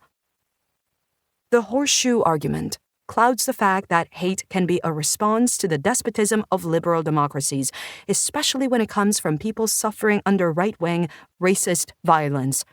It can be a response to the injustices that take place in the name of a legal state. Do we want to rely on a system where racist violence is neither accidental nor exceptional, but an inherent part of the system itself? Implemented through exclusive principles of nation and belonging, deportations, and deadly border regimes? For the many people affected by racism in Germany, after years of right-wing terror attacks, deportations, exploitation, and isolation in unstable neighborhoods, the hope for a solution through democratic means has long since disappeared. We have run out of patience. I do not want to make empty promises to the people who I worry for every day of my life. I know that this legal state does not exist to protect the worn-out, exploited body of my mother. And she knows it too. It is this state that has made her work her fingers to the bone for German wealth and prosperity, and it is this state that has made sure her pension will not be enough to live on. The state offers us neither time nor space to heal, to turn to one another without fear of consequence. The democratic and legal means of this state cannot offer us a radically tender society, in which we can meet one another with integrity and warmth. We have run out of patience. And at the same time, patience is still needed. A type of patience not fueled by restraint, but by persistence and grit. While the forms and mechanisms of oppression are tough and unyielding, and the battle against them grueling, the promise of a radically tender society remains a goal that we must continue to move towards step by step, and one that is sometimes already being realized in intermediate spaces. It is a countervailing force against the status quo. Hate can guide us on this path. It can prevent us from turning back, from retreating into indifference, and from allowing ourselves and the world to be swallowed up completely. There are two of Emke's observations that I do agree with. Those who answer hate with hate have already allowed it to deform them. That is true. People who suffer exploitation, racism, or queer phobia, provided that we want to call these systems of oppression hate, are inevitably molded and changed by it. because this type of hate condemns, violates, and destroys their bodies and their spaces. Thus, hating these conditions of oppression can be an existential reaction. And, according to Emke, to hate is to be unable to ignore, unable to forget. To hate, one must take the enemy seriously and consider it powerful and dangerous. One must fixate on it. The fixation is crucial. Because in neoliberal societies, people are cursed to live in a constant state of competition, in which everything that they do and say is assigned a market value and traded off against others. This produces resentment and, in turn, its own form of hate. But ultimately, it produces something I consider ever more dangerous: indifference and contempt. In neoliberal societies, everything seems replaceable, and the deep-rooted belief that the current economic and political processes can never and will never change looms over all. But with fixation, hate can nag at this indifference. Although I do acknowledge that hate alone is not nearly enough to create a new world, it can, in its sheer doggedness, urge us to persevere, to push on in our mission to extinguish that which dominates us as human beings and makes us alien to one another: racism and patriarchy in this harsh capitalist world. Hate can be a corrective measure. It fixates, and it waits expectantly. Those who still look to the future, who continue to object to injustice, have not yet given up. Those who hate have not yet given up. Hate can be a promise not to silence the rumblings of unease and discontent in exchange for a false sense of peace. Because in this ugly, hateful world, there can be no peaceful silence. And if it is all true, everything they have said about hate for hundreds of years, for example, that it is the absolute destructive force, are there not unfair structures and conditions in this world to be destroyed? In the next chapter of this book, I do not endorse the absurd idea of returning to hate's supposed nature, especially with respect to its colonial history. It is not a matter of liberating ourselves from social constraints to vent our frustrations as and how we please, as people affected by racism. Nor do I wish to return to the notorious origins of hate, to the rawness of an allegedly wild, irrational, untouched, and destructive emotion that existed before our modern world came into being. That would only be a continuation of colonial ascriptions, and a revival of an exoticized image that charges racialized people as inherently hateful. Instead, this next chapter is about the quest for a form of hate with a new potential, a resistant potential. I examine the various modes of hate in finer detail, and the ways that they entail one another, engender one another, or sometimes are inseparable from one another. I wade through the mud of unease and discontent. I want to find other stories of hate, ones where hate is once again made human. And I want to tell a new story. I know that, alone, I cannot tell it to the end. My quest inevitably begins and ends with the question, what does it take to hate? What simultaneities are required? What comes with, and after, empowerment, self-defense, and revenge? What is the meaning of justice? A radically tender society. Hand in hand alongside the no of hate, the many yeses of life must walk. It's time to raise the curtain. The act of hating. Take me to your land. I want to try to understand the circumstances that made you. But clearly, I just want to invade you. I want your ruin, I want destruction, and I won't be through until we mend this. Tender Surrender. Molly Nielsen, Tender Surrender. I practice all day long. At 155 centimeters tall, I build myself up in front of the mirror. The mirror hangs on the middle door of my wardrobe, a light-colored 3-door wardrobe with a wood effect, the same one everyone has, with chunky handles like small round potatoes. Garlands of fake sunflowers creep up the walls of the tiny room, placed there as if their plastic blossoms could catch evil spirits. I am 12 years old. I collect fake sunflowers, sunflower candles, and paintings of sunflowers, because a child who wants to be a grown-up can't collect Diddle's soft toys anymore. Yet, there I stand, one foot still in the room with the soft toys, as it were, and the other trying to kick down the door to the outside world, the world that my parents have locked me out of. A large sunflower blossom contains up to 2,000 sunflower seeds. 2,000. That's nearly as many crises as are going on in my little preteen heart. I am the protagonist of my very own Turkish soap opera. And, in the middle of this ocean of yellow and black, I stand before my mirror. I study the points, edges, and curves of my face. I furrow my eyebrows, flare my nostrils, press my lips together, and stick out my chin. I practice all day long. I practice my hate. Next time, I tell myself, next time she yells at me, I won't raise my voice. I won't say anything that she can use against me. No words can defend me. All I can do is look back with hate in my eyes.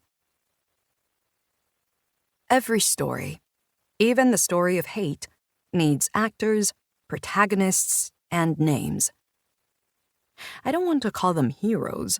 That sounds too much like an action movie, like individualism, doesn't it? But without people, it cannot work. Because what is hate without haters? Without those people who wield hate, whether alone or as part of a collective. Some people are killed by hate. Others die hating. Some people live surrounded by hate and are forced to wade through it. Others defy hate and survive through the power of tenderness. Or do they not sometimes do that all at once? How worthy are their reasons? How famous are their names? The stories of hate are their stories. And there is a moral to every story. At least that's what they say. But don't some stories have 2 or 3? Hate is no fairy tale. It is a dream, and no moral can tame it. But then again, that is only half the truth. So, what are the names? Who are the protagonists? Well, to start with, there's me. And I am many things, but I am not a hero. And there's him, he who goes by the name of Ilya Yakovlevich Lunev. I made his acquaintance very early on in my search for stories. Ilya, you are not a hero either. Your name harbors no morals. It writes tragedies that call out from the pages of this book. Who you are? Patience. You will be introduced soon enough. As a child, I learned that hating each other and needing each other to get by are not mutually exclusive conditions. Back then, every few weeks we would drive to Holland to visit my relatives. The older sister of my father lived there with her husband, their 6 adult children, and an exponentially growing number of grandchildren. This family was a phenomenon. A bunch of blasphemous and antagonistic big mouths. The children of my aunt, my cousins, all hated each other. They hated their neighbors, they hated their kids, and secretly, they all hated the patriarch of the family, their father. An arrogant and overbearing old man who, in every conceivable way, sought to make their lives difficult, who, even well into their adulthood, threatened them, hit them, and played them off against each other.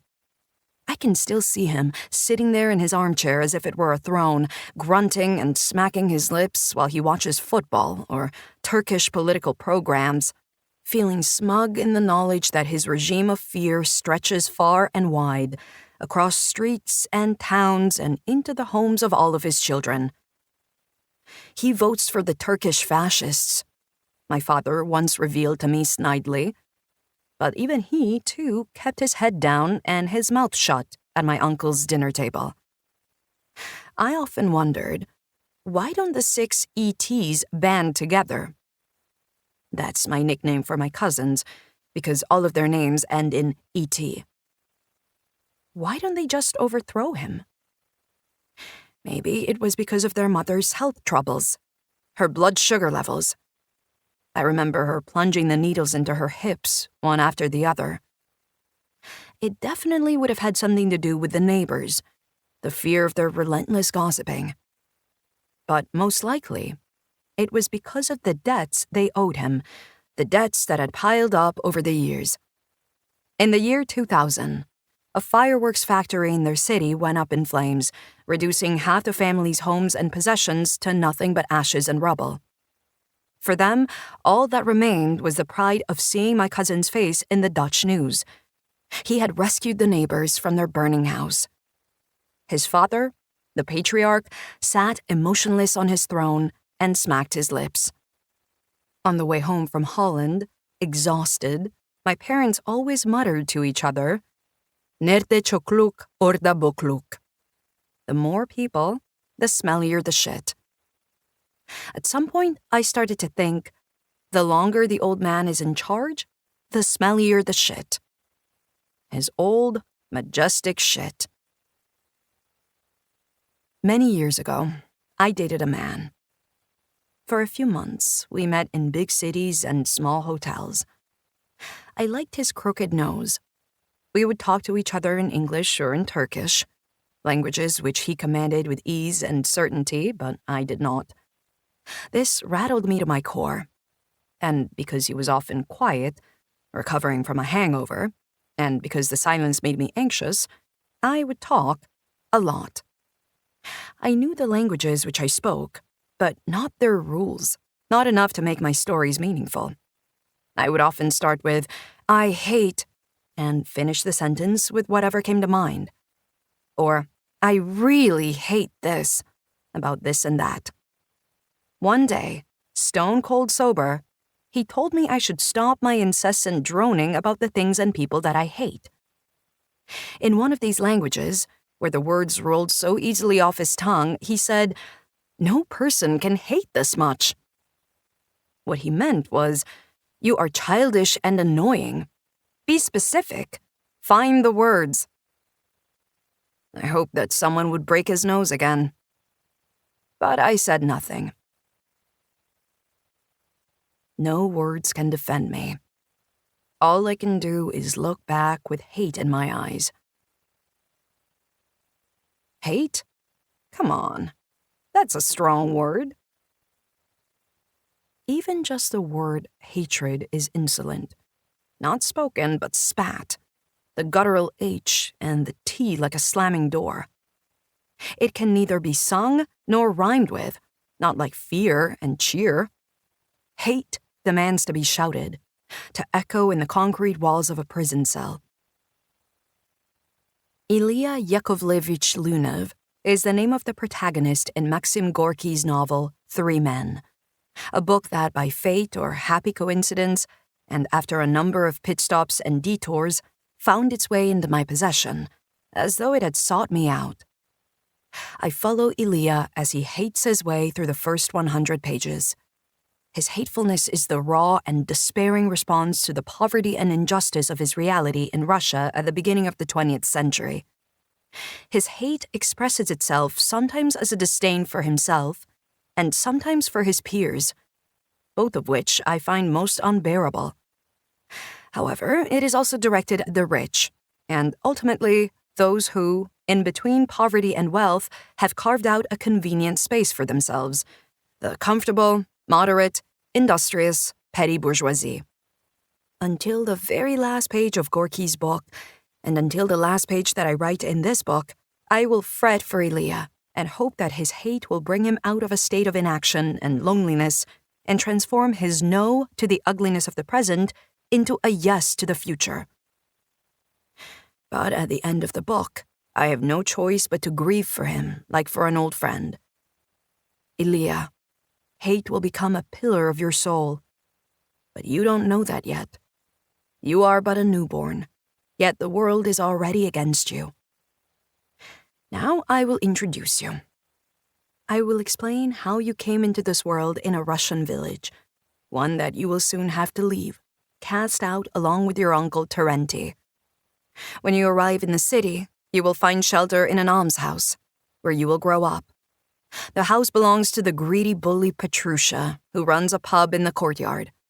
You are disgusted by the way Petrusha turns the plight of the poor into capital, and you do not need big words or long sentences to know it. You already have a childlike sense for the crushing weight of misery. You make friends with Jeremy, the old rag-and-bone man. No, it's deeper than that. You confide in him. You place yourself in his care. Together, you traverse the city, collecting junk and useful objects. Jeremy will die, and yet, before he takes his final breath, your uncle Terenti and the greedy Petrusha will rob him, as if they don't have enough. That's when it begins to grow and flourish in you. The hate.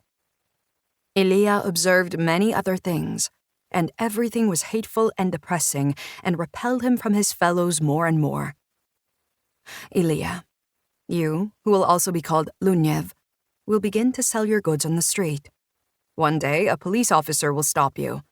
He will hit you over the head and knock over your basket of merchandise. You will try to fight back, and the police officer will take you to the station and hold you there until evening. Before this, Ilya had had slight conflicts with the police, but this was the first time he had been detained, and his soul was filled with shame and hate. He hated death. He wanted to live. He cheated the gods, and after his death, he succeeded in returning to the world of the living, in escaping the realm of the dead. He spent many happy days by the sea, until Hermes, the messenger of the gods, ambushed him and forced him back to the underworld. There, lying in wait, was the boulder, his fate. For all eternity, he was to roll it up a mountain, only to watch it roll down again just before reaching the top. That is the myth of the tragic and, for the philosopher Albert Camus, who dedicated an essay to him, absurd hero Sisyphus, as much through his passions as through his torture. Camus sees the myth of Sisyphus as an exemplar of what he considers the only reasonable approach to the world, and one of the only coherent philosophical positions: revolt. Revolt, Camus writes, is a constant confrontation between man and his own obscurity. It challenges the world anew every second. According to Camus, Sisyphus is aware of the hopelessness of his situation. He does not shroud himself in futile hopes, nor does he yearn for salvation from God. He simply faces the punishment, which confirms the absurdity of his existence. All Sisyphus' silent joy is contained therein. His fate belongs to him. His rock is his thing.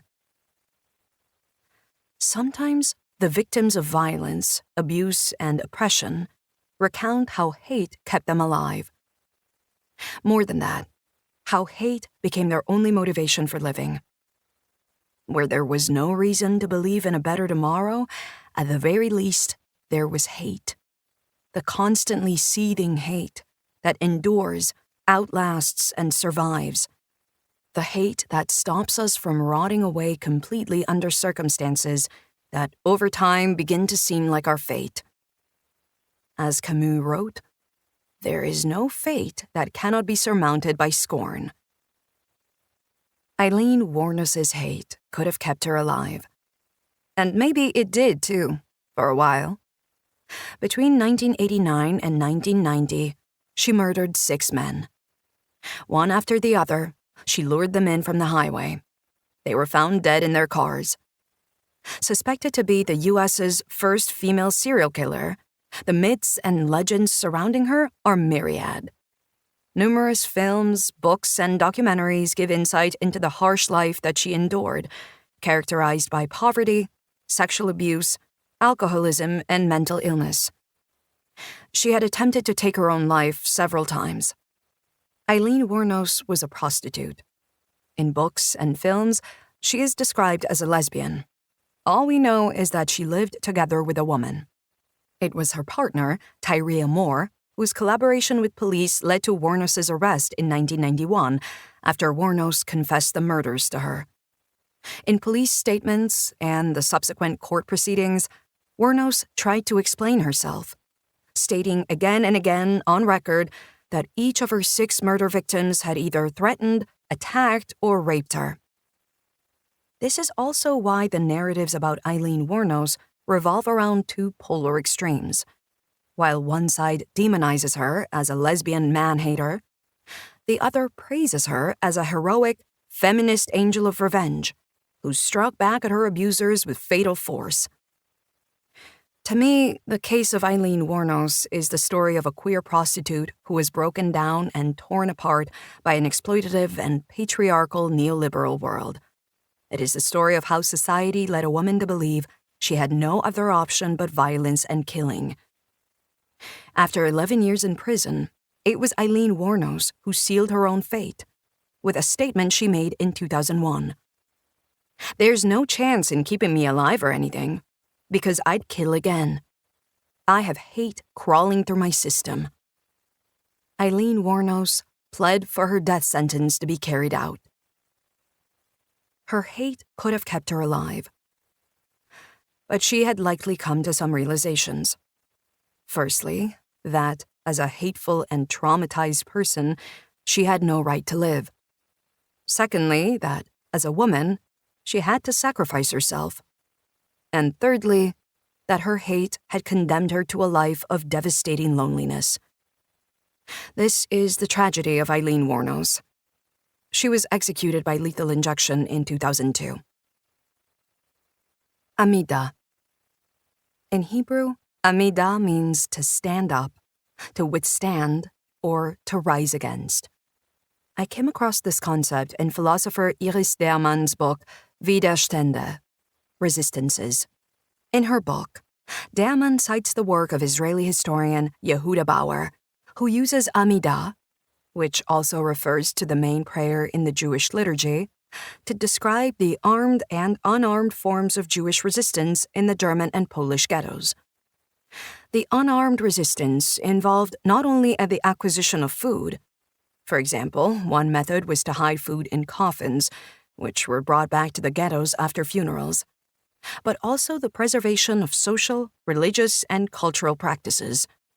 With Amida, Bauer takes into account a great many resistant practices that took place in the ghettos in response to the German policies of persecution and genocide, Derman writes. For example, the establishment of schools, kindergartens, orphanages, and hospitals, the sourcing of clothing and medicine, and the organization of concerts, theater performances, and memorial services. Even in the Warsaw Ghetto, there were daily readings by Jewish freedom fighters from August 1944 onwards.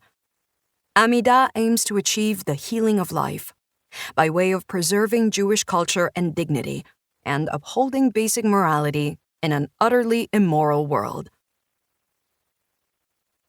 A state of constant tension, always on the alert, listening, retreating, advancing, tiptoeing, sidestepping. The native is always on the alert, for since he can only make out with difficulty the many symbols of the colonial world, he is never sure whether or not he has crossed the frontier. The attempt to anticipate, preempt, or sniff out when violence is brewing, and to ward it off while suffering as little damage as possible. This is what philosopher Elsa Dorlin calls dirty care, a form of constant watchfulness and attention that seems to inevitably become the fate of the dominated and oppressed. The work of self-preservation in a hostile environment. Such attention could just as well be described as a long labor of denial, avoidance, and diffusing, Dorlin writes. It is also a way of maintaining distance, maintaining safety, of fleeing, or even of preparing for conflict, for combat. People who practice dirty care find themselves in a conflictual position. On the one hand, they are objects of domination, Their field of action is limited within the boundaries set by those in power. And, in order to maintain constant alertness and manage future dangers, they must continually align their knowledge with those in power. They must study them in detail. Yet, at the same time, this meticulous research gives the dirty carer superiority. They know more about their enemy than the other way around, more than those in power could ever imagine knowing about them. In Dorlin's words, they become experts on their oppressors in order to save their own skin. This interpretation of dirty care proposes it as preparatory too, or perhaps an early form of nonviolent resistance. The expertise of the dirty carer is what enables them to anticipate and create the time and space required for organized resistance, for secret conspiratorial meetings, preparation of records and letters, obtaining tools of escape, planning sabotage, or for their own regeneration and renewal. It is a form of resistance that does not make itself heard in words of defiance, nor seen in physical acts of noncompliance or retaliation. Thus, it is often misjudged as passive and weak. This division of active and passive resistance is by no means neutral, as pointed out by Derman. What we call passive resistance is typically undervalued and discredited, simply because it does not resonate like the loud cry of revolution. According to Derman, this division parallels that of the private and public spheres, where the private sphere is marked as feminine and the public sphere as masculine. Quiet, non-violent forms of resistance and acts of insubordination that take place in domestic and private spaces, that is, away from public view, are seen in this hierarchy as less effective than taking the political struggle to the streets. Just as violence in private spaces generally remains invisible, the small daily acts of resistance, for example against sexualized violence in partner relationships, are also rendered invisible. For this reason, Derman is interested in those oblique forms of resistance that show up in intermediate spaces, often in secret, between survival and suicide. The forms of resistance which do not announce themselves with an explosion or a puff of smoke, but go almost unnoticed as they subvert everyday routines and practices. Like Iris Derman, Elsa Dorlin does not distinguish self-defense along lines of active or passive, strong or weak. Instead, she distinguishes them through a different understanding of time and history. Violent resistance challenges the present with an explosion, a hard impact, a moment of shock, a revolution that leaves no stone unturned. In contrast, the countless strategies of nonviolent resistance accept struggle as occurring gradually over time. Thus, as Dorlin writes, it tolerates violence, at least temporarily, as a way of working history, as though to change its course by wearing away its banks, in a sense. Nonviolent action is a very laborious and painstaking process that wears down bodies as surely as it does history. Patience. But when will it be exhausted? To survive, to endure, to outlast, like Sisyphus. But is that enough? Can there be no life without the boulder? The group formed around Jewish communists Marianne and Herbert Baum comprised roughly 150 people. It grew after the 1939 ban on Jewish organizations, as many young forced laborers joined the ranks. The members organized educational and cultural events in Berlin. They distributed flyers and forged connections with other resistance groups. And in May 1942, they launched an arson attack on a Nazi anti-communist propaganda exhibition. A few days later, most of the members were arrested and sentenced to death. Marianne Baum was murdered in the Nazi prison at Berlin-Plötzensee on August 18, 1942. Herbert Baum hung himself in the police headquarters at Alexanderplatz. They were both 30 years old. The Baum Group was only one of many anti-fascist resistance groups. According to estimates, more than 2,000 Jews were engaged in active resistance against German fascism. Resistance efforts did not cease when the German fascists began to intensify their genocidal policies, even outside of Germany. According to historian Jens Hoppe, there were armed riots and escape attempts in at least 50 ghettos in Eastern and East Central Europe. In Poland alone, more than 1,000 people from numerous Jewish organizations took part in resistance efforts, from communist and social democratic groups to left-wing Zionist groups, from youth leagues to liberal, conservative, and right-wing groupings. The resistance groups were just as diverse as their chosen strategies. And it was the same in the concentration camps. Despite conflicting political stances, people were united in their suffering, their resistance, and their will to live. And in their hate for the oppressors. It doesn't take much to hate. It doesn't take money, churches, institutions, or infrastructure. A ritual, maybe. But mostly it requires the experience of a body in the world. Sure, when I hate, the oppression might not stop. But my answer to it can change. My ability to respond can change. In his innermost spirit, the native admits no accusation. He is overpowered but not tamed. He is treated as an inferior, but he is not convinced of his inferiority. He is patiently waiting until the settler is off his guard to fly at him. The native's muscles are always tensed. The native identifies his enemy and recognizes all his misfortunes, throwing all the exacerbated might of his hate and anger into this new channel. When, in April 1943, the German fascists started to liquidate the Warsaw Ghetto, the armed resistance that had long since been forming in secret broke out of the shadows. They ultimately chose to defend themselves, not a cause, a territory, or a people, not even a hope. Elsa Dorlin writes, they decided to choose combat over suicide. Most of the resistance fighters considered suicide a waste of bullets that should be saved for the Nazis. This is what Simcha Kazik-Rotem recalls as the last resistance fighter in the ghetto. The number of SS men was endless. They advanced with tanks and heavy weaponry. Suddenly, I felt how very weak we were. What force did we have against an army, against tanks and armored vehicles? We had nothing but pistols and grenades, he recounts. However, I didn't get depressed. Finally, the time came to settle accounts with them. The native who decides to put the program into practice and to become its moving force is ready for violence at all times.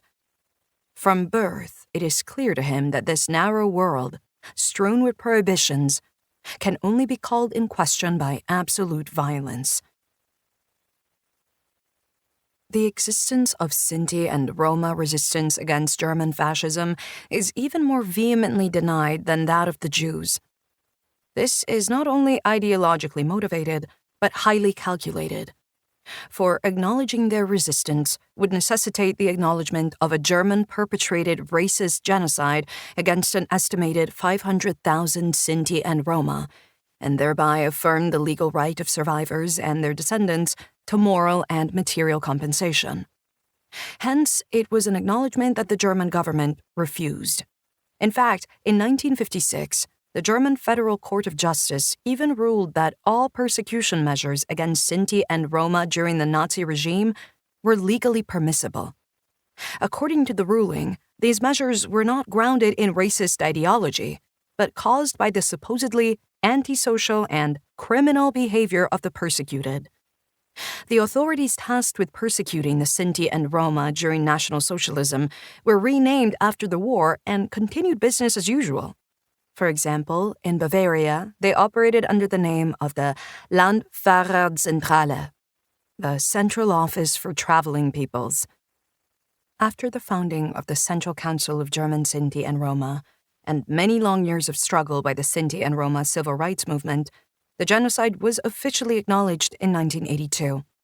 This recognition was too little too late, and for many victims of the Porajmos, the genocide of European Roma and Sinti people, it merely marked the start of a decades-long struggle for material compensation. They experienced blatant dismissal not only from the German population, but also from the authorities, who sought to hinder their reintegration. To this day, the heir of German fascism, the Federal Republic of Germany, systematically denies Sinti and Roma people persecuted in Europe the right to asylum.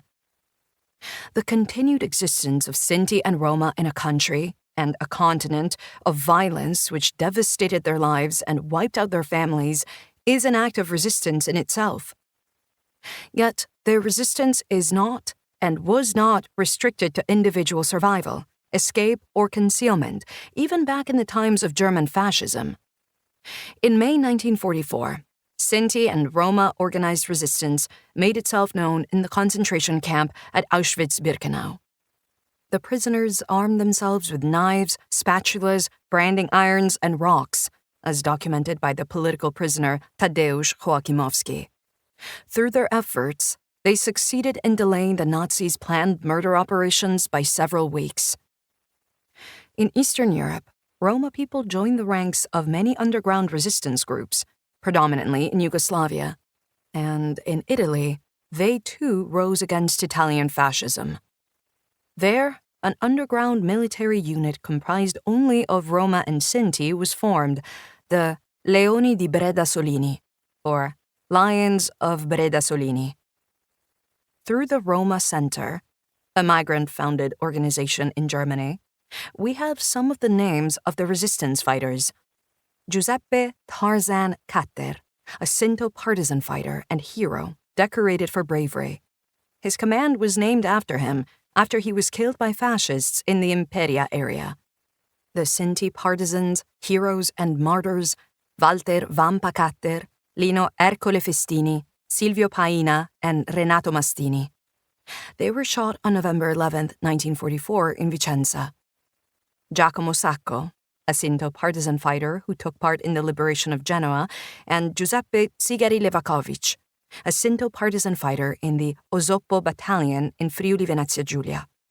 Rubino Bonora, a Sinto partisan fighter in the Nannetti Division in Friuli Venezia Giulia, and Amilcare Corsaro de Bar, a Sinto partisan fighter in the 48th Garibaldi Battalion Dante di Nanni. Vittorio Spazzo Maier, a Sinto partisan fighter in Val di Non, and Fioravante Lucchesi, a Sinto partisan fighter in the Armando Division of Modena.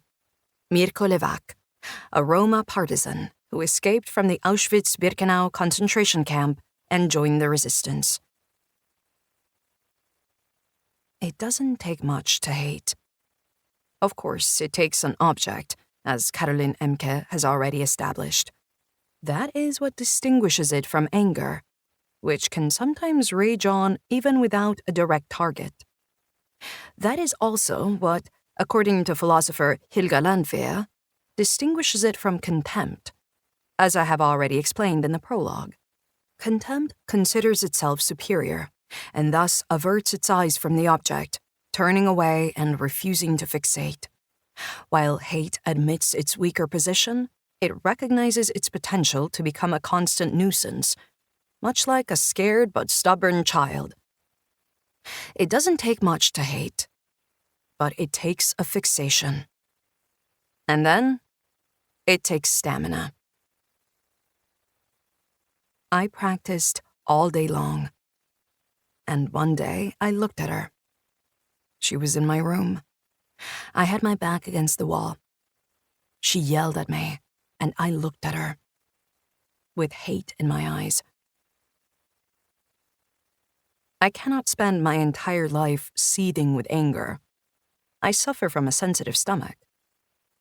But I can spend my life hating. It's the summer of 2021, and I am lying on a beach in Andalusia. The seawater is too cold for my taste, and too clean, especially considering it's the Mediterranean. But the sand is perfect. Thousands of tiny, teeny tiny hot needles that bore into even the most hardened of souls. But there, in the peaceful afternoon sun, I feel it creep up under my sweating skin. Anxiety. In my everyday life, I know how to suffocate it with constant activity, but on holiday, it threatens to swallow me up. I know the rumbling in my stomach, the nausea, the awful din of foreboding. All my senses are dizzied. The Andalusian sun stings my skin, and the soles of my feet burn.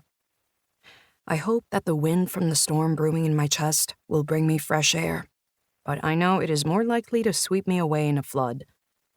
I search for something to hold on to, and I find it in a piece of advice from my favorite psychoanalysis podcast. I am to visualize a space, a room, where I can take refuge in moments of anxiety and make it real in my mind. Or I am to visualize someone, a sympathetic companion, who receives me with open arms and reassures me in such situations. I decide on Bugs Bunny. I've known him almost as long as I've known myself, from carefree Saturday mornings spent watching TV on the sofa. A 4-year-old's loyal friend. And how fascinated I was by his total detachment. As he chews on his carrot, there is nothing in the world that can unsettle him. I need no pity, I declare on this day on the Andalusian beach, no parental love and no shoulder to cry on. What I need is this sneery indifference. And for several days, I manage just fine with Bugs Bunny. He hangs out in the depths of my subconscious and crunches his carrot in my ear when I need it to drown out the anxiety. Until one night, he appears to me in a dream. Bugs Bunny ties a rope around my neck and pulls it tight. Writhing and kicking, I gasp for air. I asphyxiate. Bugs Bunny only pulls the rope tighter and chews on his carrot, sneery and unimpressed. Growing up, my parents had quite the repertoire of punishment methods. There was yelling and forbidding, but the most vicious were those rooted in contempt. They showed their contempt by withdrawing their attention. They ignored me for weeks at a time. My mother was particularly good at it. My cries and complaints didn't rattle her. She saw right through me.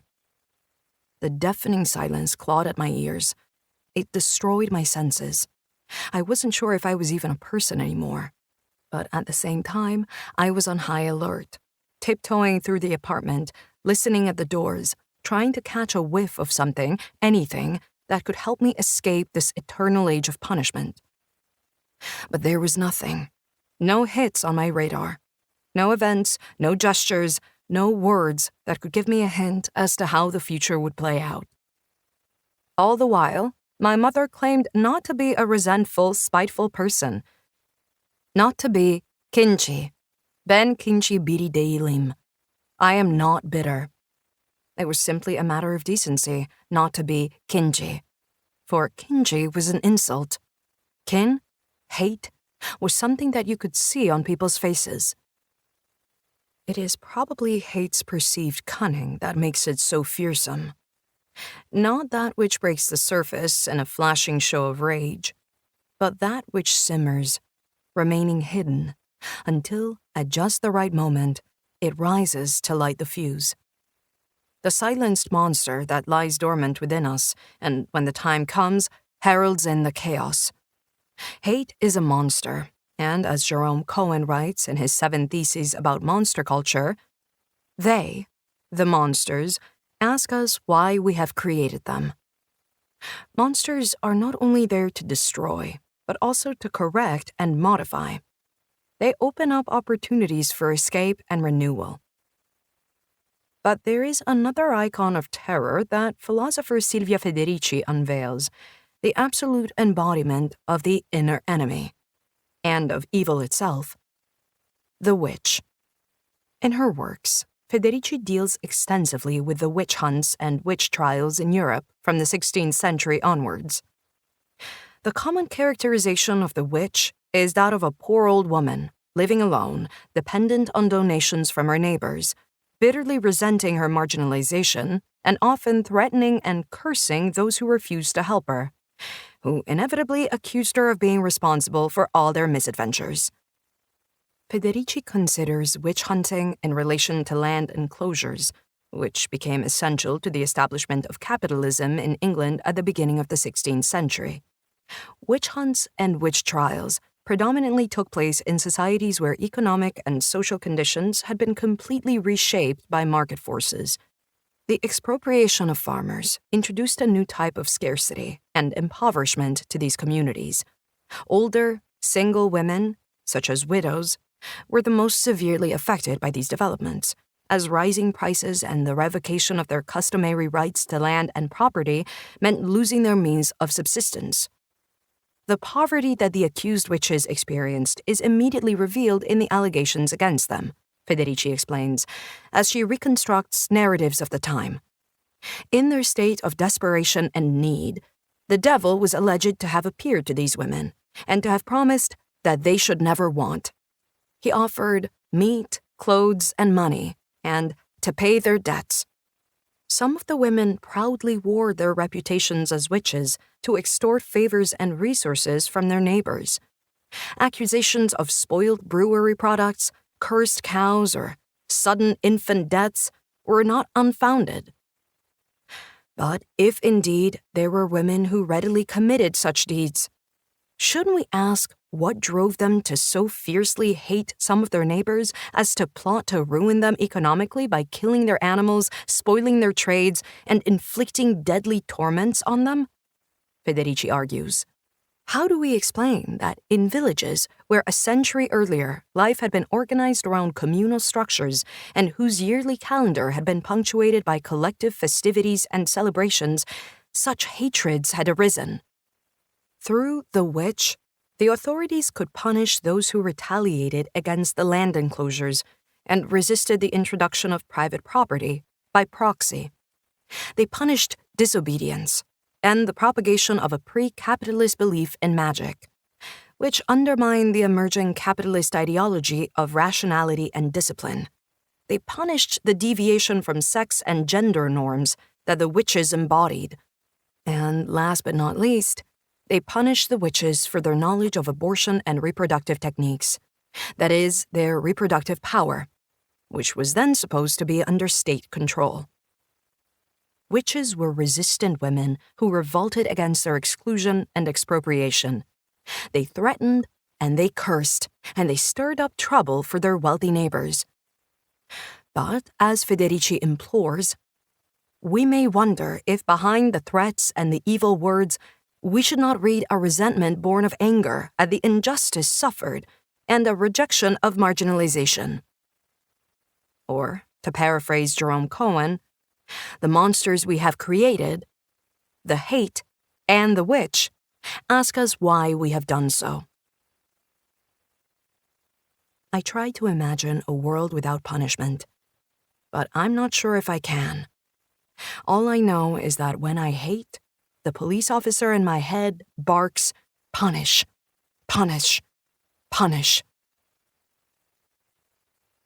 Scar from The Lion King, Jafar from Aladdin, Hades from Hercules, Ursula from The Little Mermaid, or even Cruella de Vil from 101 Dalmatians. These characters are united not only in their famous roles as Disney villains, but also by the specific way in which they are portrayed, as author Carmen Maria Machado identifies in her memoir, In the Dream House. These characters are heavily made up and extravagantly clothed, regardless of whether they are marked as male or female, though their gender representations are often fluid anyway.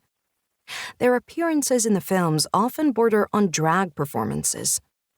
According to Machado, these characters are only a few in a long list of villains who are described as conniving, cruel, humorless, depraved, and insane homosexuals.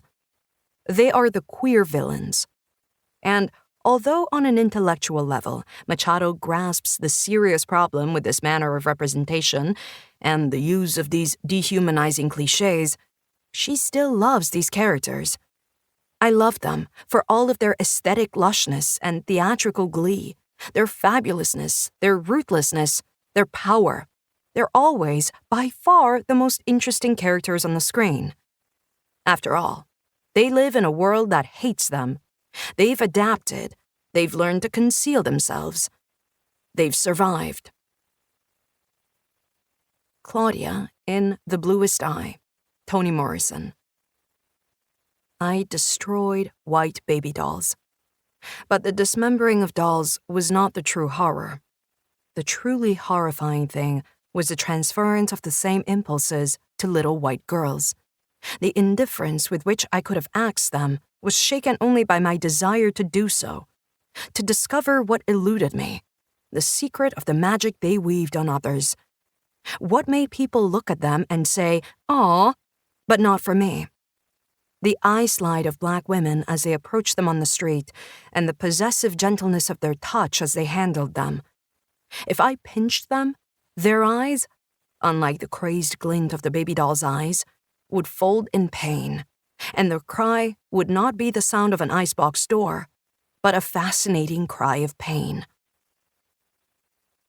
It doesn't take much to hate, and yet it takes so much, because it takes the overcoming of shame. The shame of being hateful, hated, ugly and vengeful. And then, still, it takes stamina. Hate breeds ugliness. That's what they say. Hate and ugliness even share a word root in German. The word for ugly is derived from the word hate. It originally held the meaning filled with hate, or hateful. Hate and ugliness. What a notorious pair. No one wants to be ugly. Thus, no one wants to be hateful. No one wants to be hated. Thus, no one wants to be ugly. Because we believe that evil is ugly, we believe that ugliness is twice as hateful, on the inside as well as on the outside.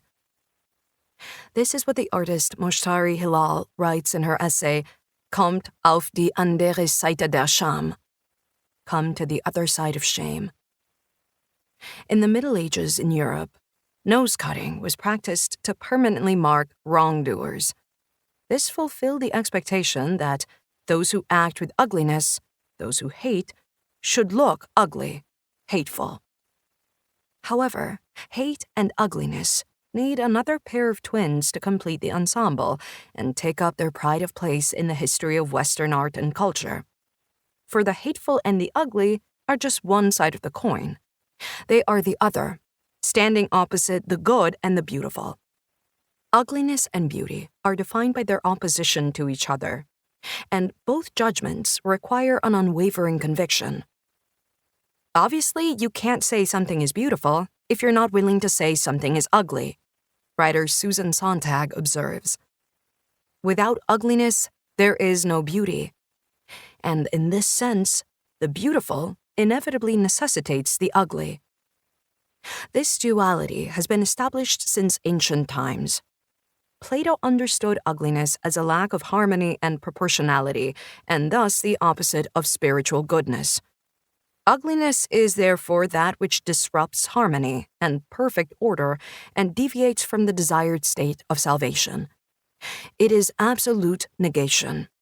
In Platonic theory, the ugly is that which has no legitimate existence, that which should not be, because it has no place in the perfect, superordinate world of ideas, as Umberto Eco explains in his book On Ugliness.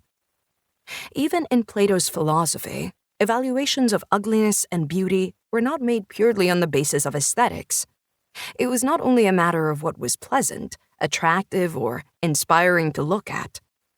Back then, beauty and ugliness were already integrated in a moral hierarchy. The good is beautiful, the bad is ugly. The logic of this hierarchy went as far as to deny the very existence of those objects and bodies deemed ugly. In our social reality, this can be translated as that which is ugly, and therefore hate-worthy, is a disruptor, and can be, maybe even should be, eliminated. It means that, especially within exploitative, colonial, racist, and patriarchal structures, that which is accused of being ugly is forced to defend and justify its existence over and over again.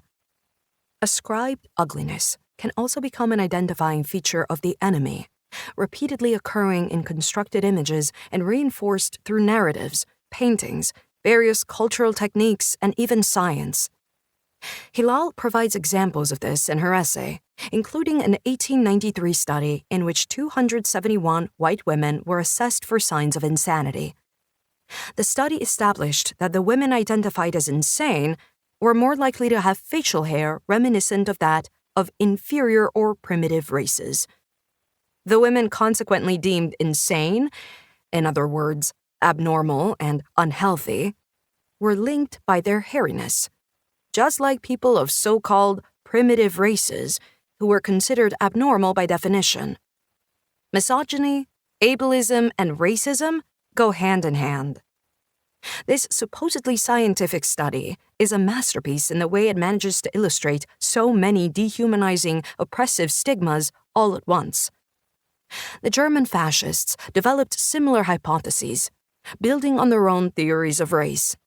They concluded that evil, which must be destroyed, must be visible on the face of the Jewish, racialized enemy. In colonial contexts, ugliness was a feature of the racialized and dehumanized other, who expressed no sense of culture. European philosophers like David Hume and Immanuel Kant staunchly rejected the idea that slaves could possess a capacity for intellect or aesthetics. This played a pivotal role in reducing the enslaved to mere physical masses, available for forced labor and exploitation. As a result, the ugly and the hate-worthy other had no right to exist, and were forced to justify their continued survival through labor power and service to the colonial regime. Even then, they were treated more like animals than humans, animals to be used, despised, and feared all at the same time. In Black Skin, White Masks, Frantz Fanon describes this violence explicitly. On the streets of France, he runs into a white woman and a child. Initially, seemingly fascinated by the sight of Fanon, the child begins to tremble. Fanon, too, shivers in the cold. Yet, the child is not trembling because of the cold, but because she believes she has encountered a hostile creature. The child believes Fanon is shaking with rage. The child believes that Fanon, this furious creature, is about to swallow her whole. Fanon writes, "My body was given back to me sprawled out, distorted, recolored, clad in mourning in that white winter day." The ascription of ugliness can destroy lives, even without physical killing. It can take a body and tear it apart, bit by bit, stare by stare, memory by memory, humiliation by humiliation, trauma by trauma. In the first chapter of this book, I told the story of Maria Dolores Vázquez. With this example, I wanted to illustrate how misogynistic and homophobic stereotypes reduce lesbian persons, and those who do not present as conventionally feminine, to hate-filled, vengeful, and out-of-control bodies. I also wrote about the lynching of African-American Rodney King in Los Angeles, and the subsequent acquittal of all 4 police officers who took part in his beating. And I wrote about the police violence perpetrated against 15-year-old Kadir H. in Hamburg, who was later depicted as a dangerous aggressor in right-wing conservative media. Rodney King and Kadir H. have something in common that I haven't yet mentioned. They are both big, tall, bulky figures. The first is a man, and the second a teenager who had every facet of youth and innocence stripped from him.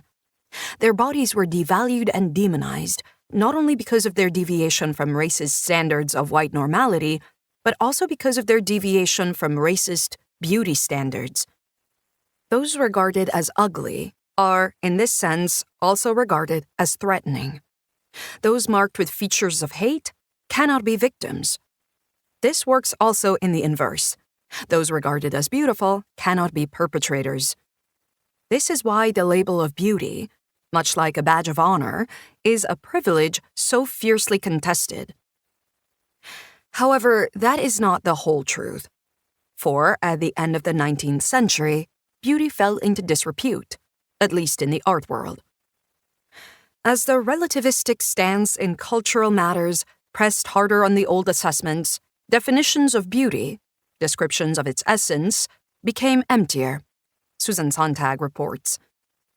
In turbulent times of political rebellion, old truths and principles had been offered up for negotiation. The traditional requirements of harmony and beauty were suddenly all too conservative for modern artists and critics. To be called beautiful, but just beautiful, was nothing more than an insult. To find something beautiful was rendered a primitive assessment. From this point on, analysis, prior knowledge, acumen, and intellect were required to properly judge art. Where art can no longer be considered beautiful, it cannot be considered ugly. And where it cannot be considered ugly, it cannot be hated. Art is at a stalemate. And this is exactly what Nicole Zepta criticizes in her 2013 essay Kunst hassen, Hating Art. To hate art is a taboo, an act of treason, and it comes in many embarrassing forms.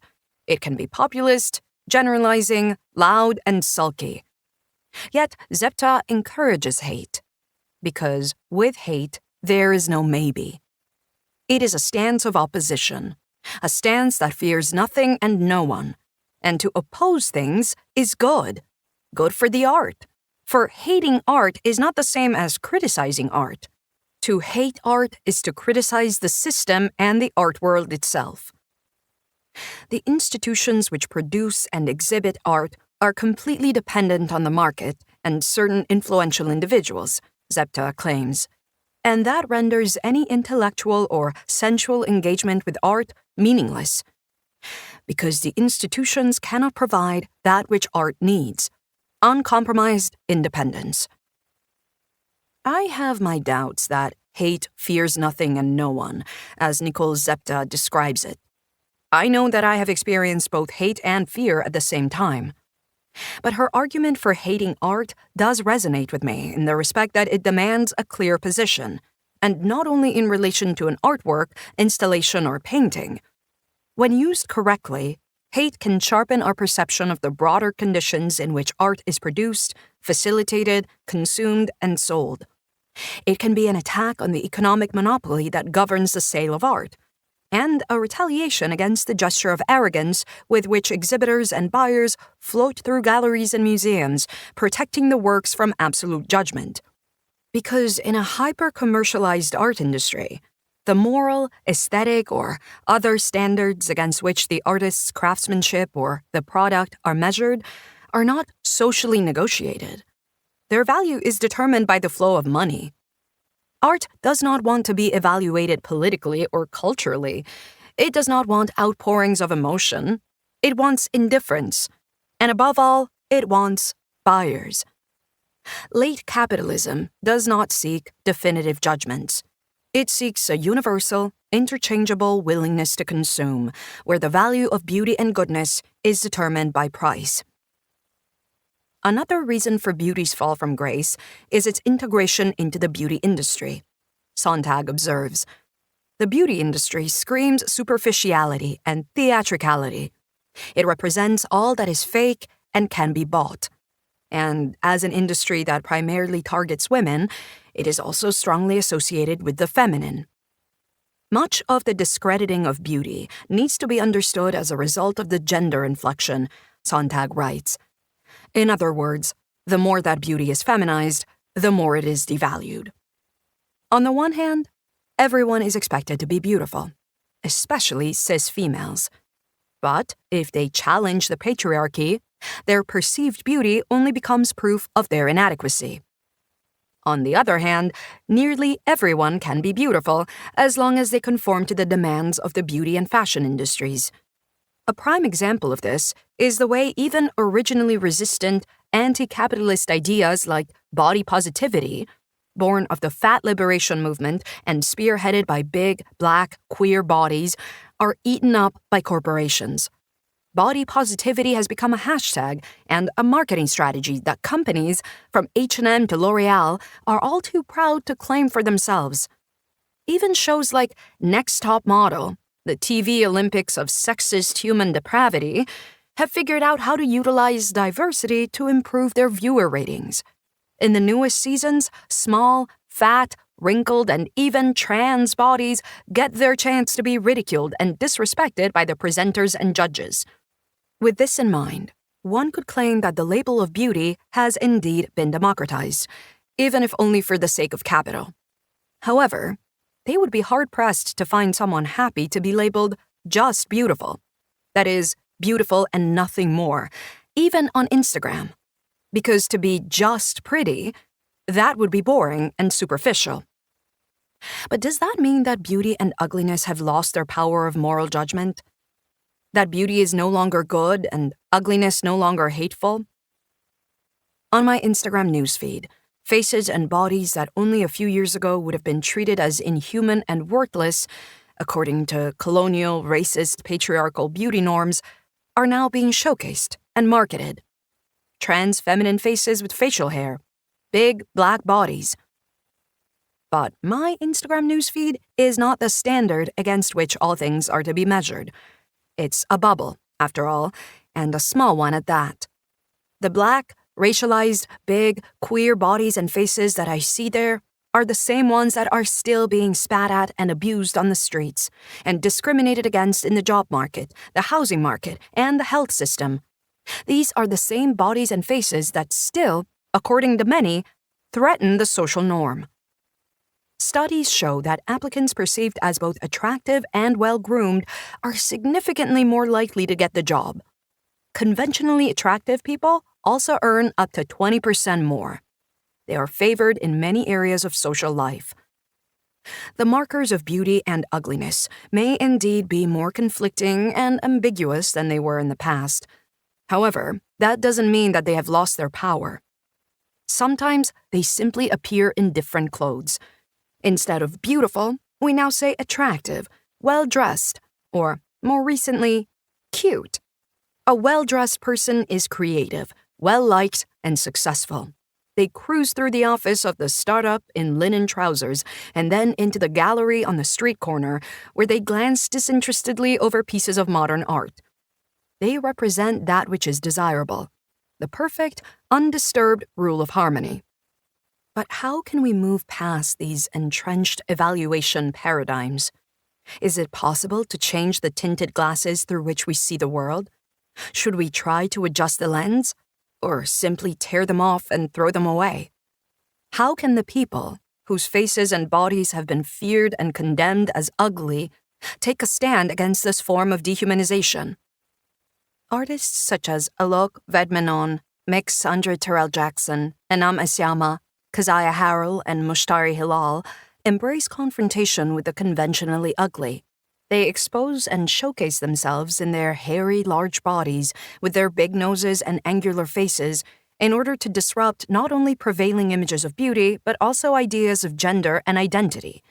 In order to get to the other side of shame, as Mushtari Hilal writes, it is essential to continue to subvert and break down dominant conceptions of beauty and ugliness, especially in art.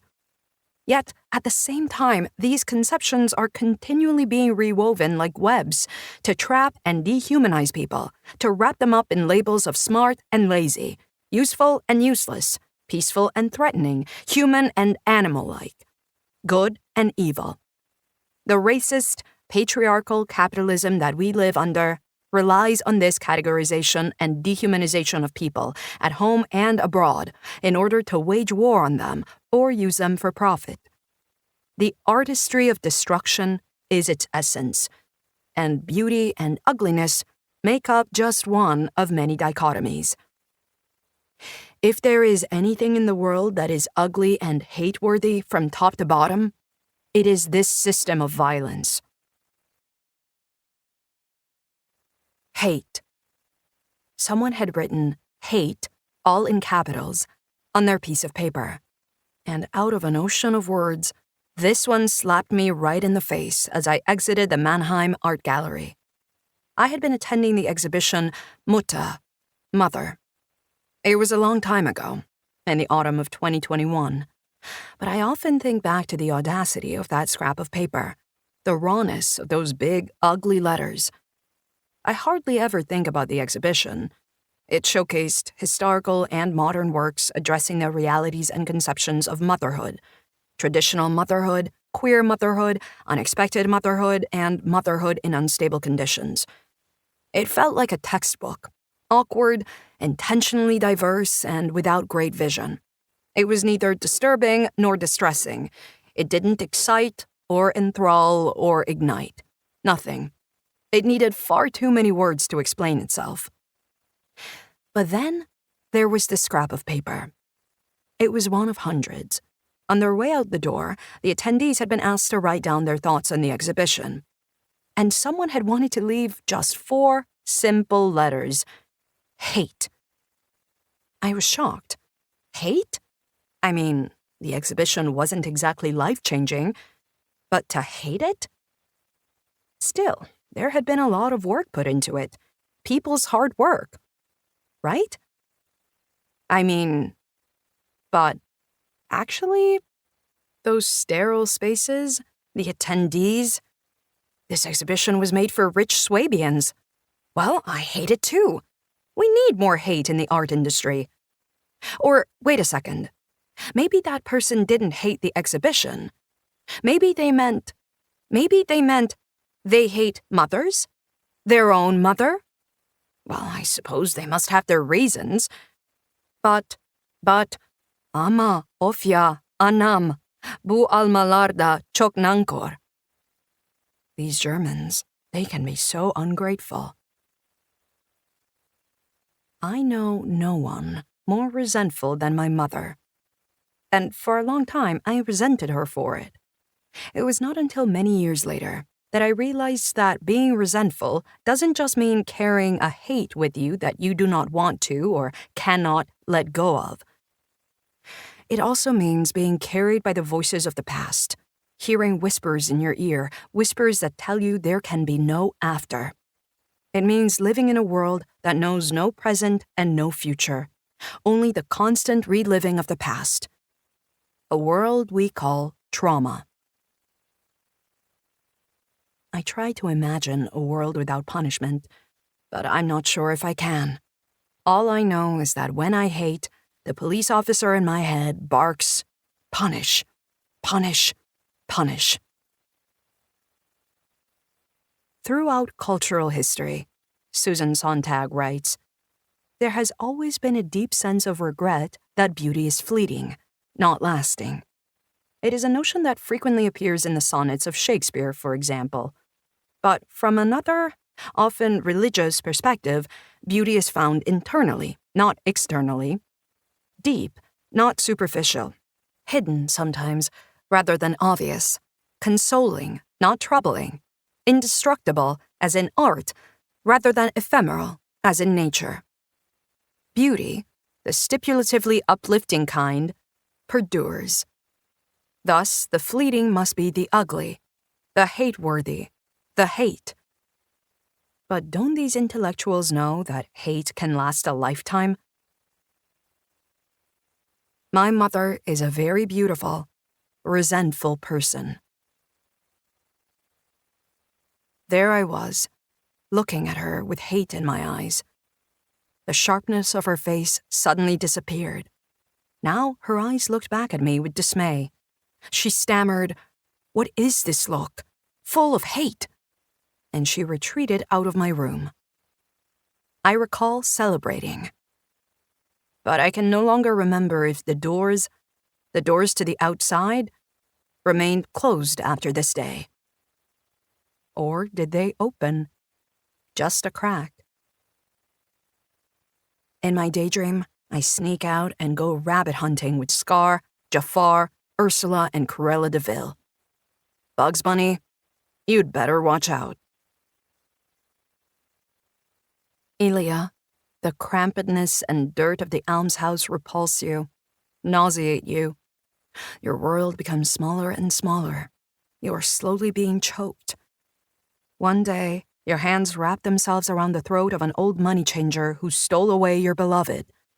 The money and the security it brings to life lured her in, and who could blame her? But the money changer stole her. At least that's how you see it. And maybe you're right, if you believe you had possession of her in the first place. If that's the world you live in, a world where women are owned, you might just as well wrap your hands around your own throat and squeeze. Filled with rigid fear and glowing hate, he saw Poluektov's dim eyes grow bigger and bigger, and still he gripped him more fiercely, more passionately.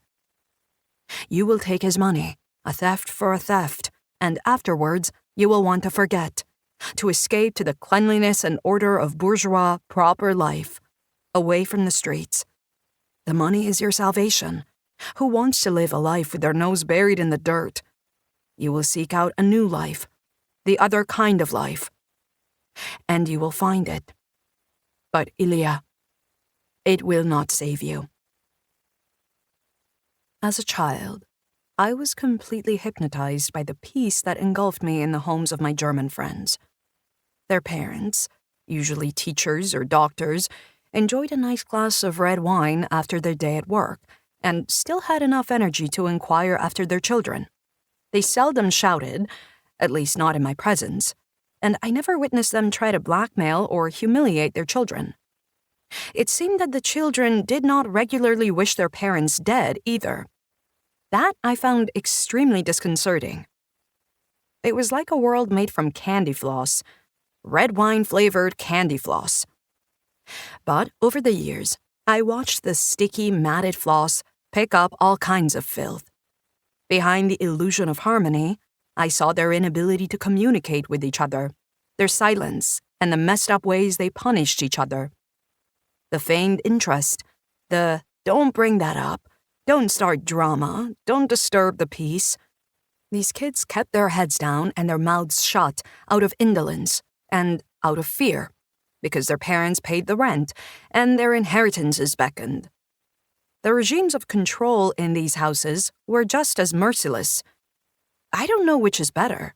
Families who bury their conflicts deep in the soil, such that the pain slowly seeps into roots and the tree begins to rot from the inside out, or families who argue, who sometimes exchange hateful words, but who don't overlook pain when it rises to the surface.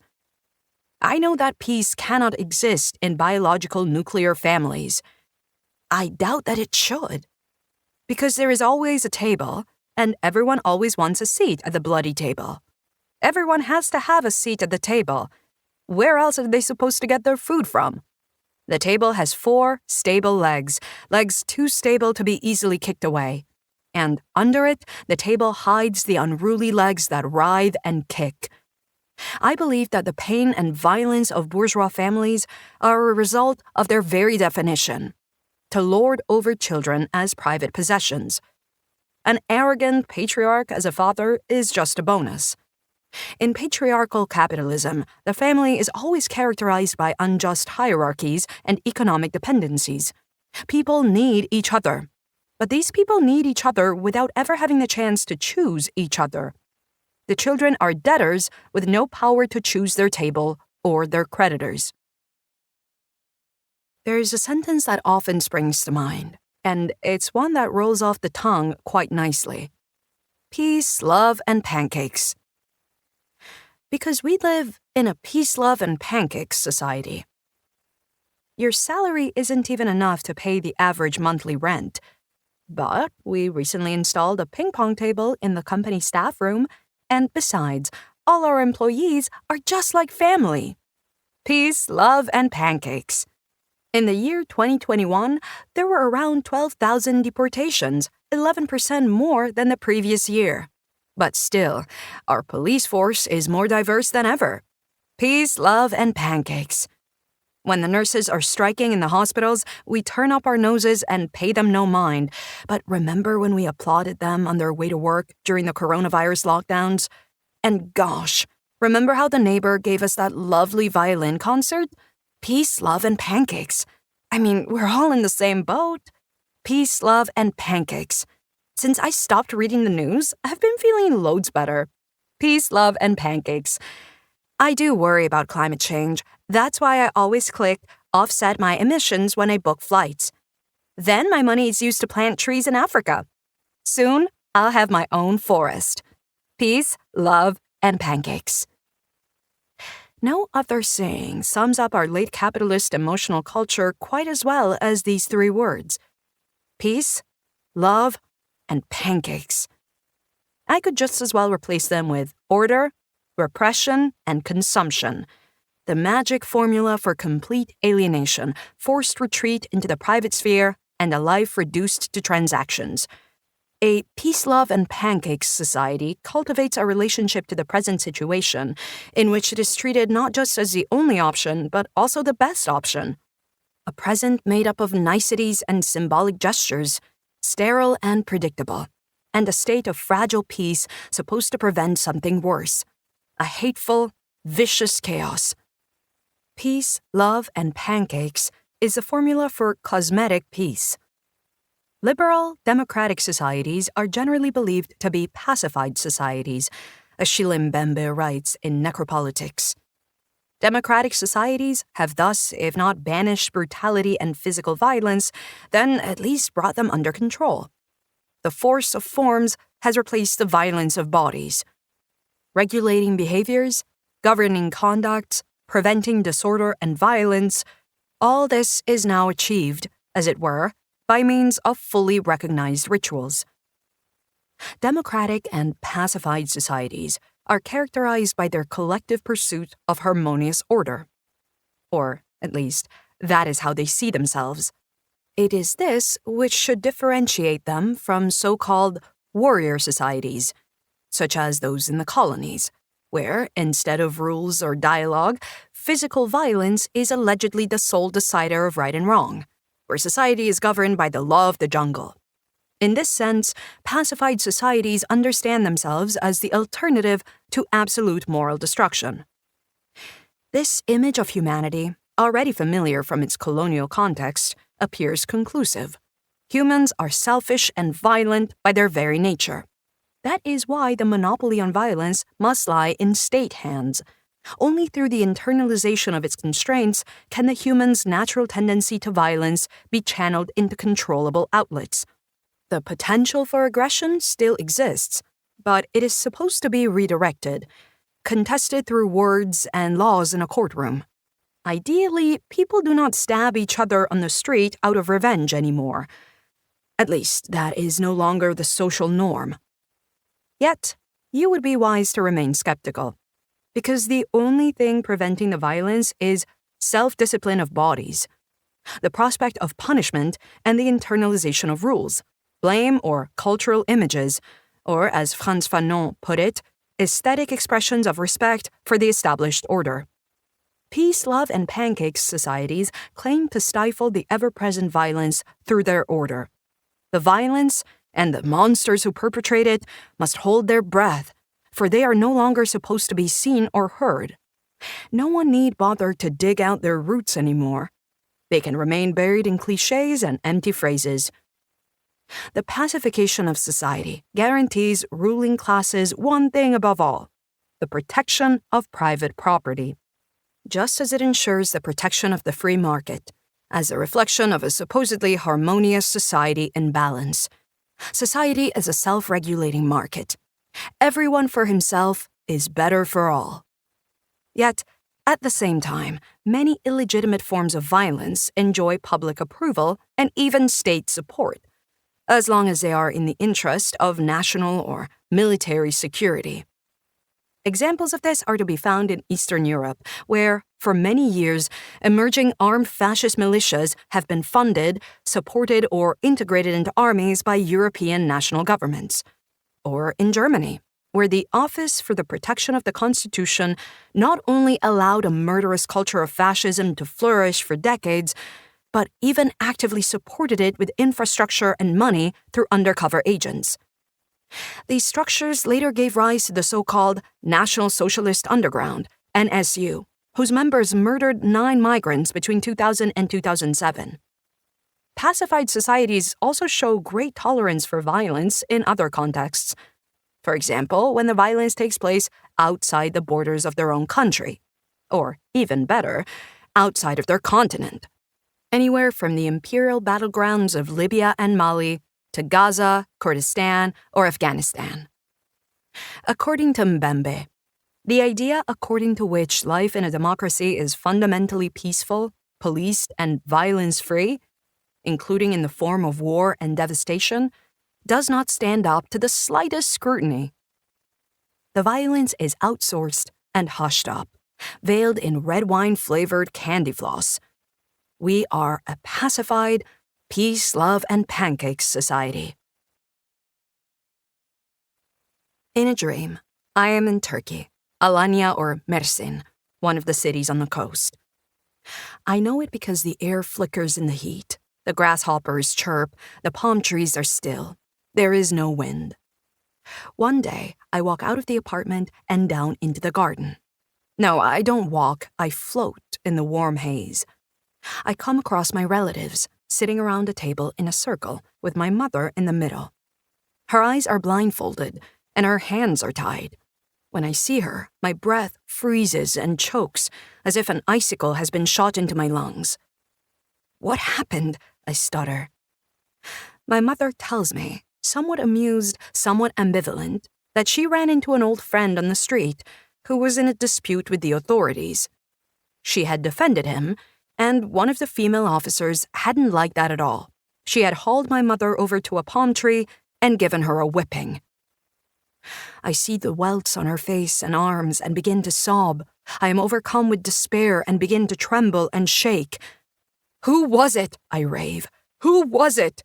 Who was it?" My relatives say nothing and avoid my gaze. They hum and haw and try to appease me. My despair turns to hate, blind hate, which mixes with disgust at the inaction of my family. I want to crush them with my words, but all that I can think to say is, I hate this country. For a moment, I think I have succeeded. That will hurt them, I'm sure. It will hurt them more than any swear word. But instead, they reply, "Yes, of course, too right." They steal the hate from my hands and cover it up with their dishonesty. How can they agree with me while they sit there in silence? How can they confirm my hate and still think themselves innocent?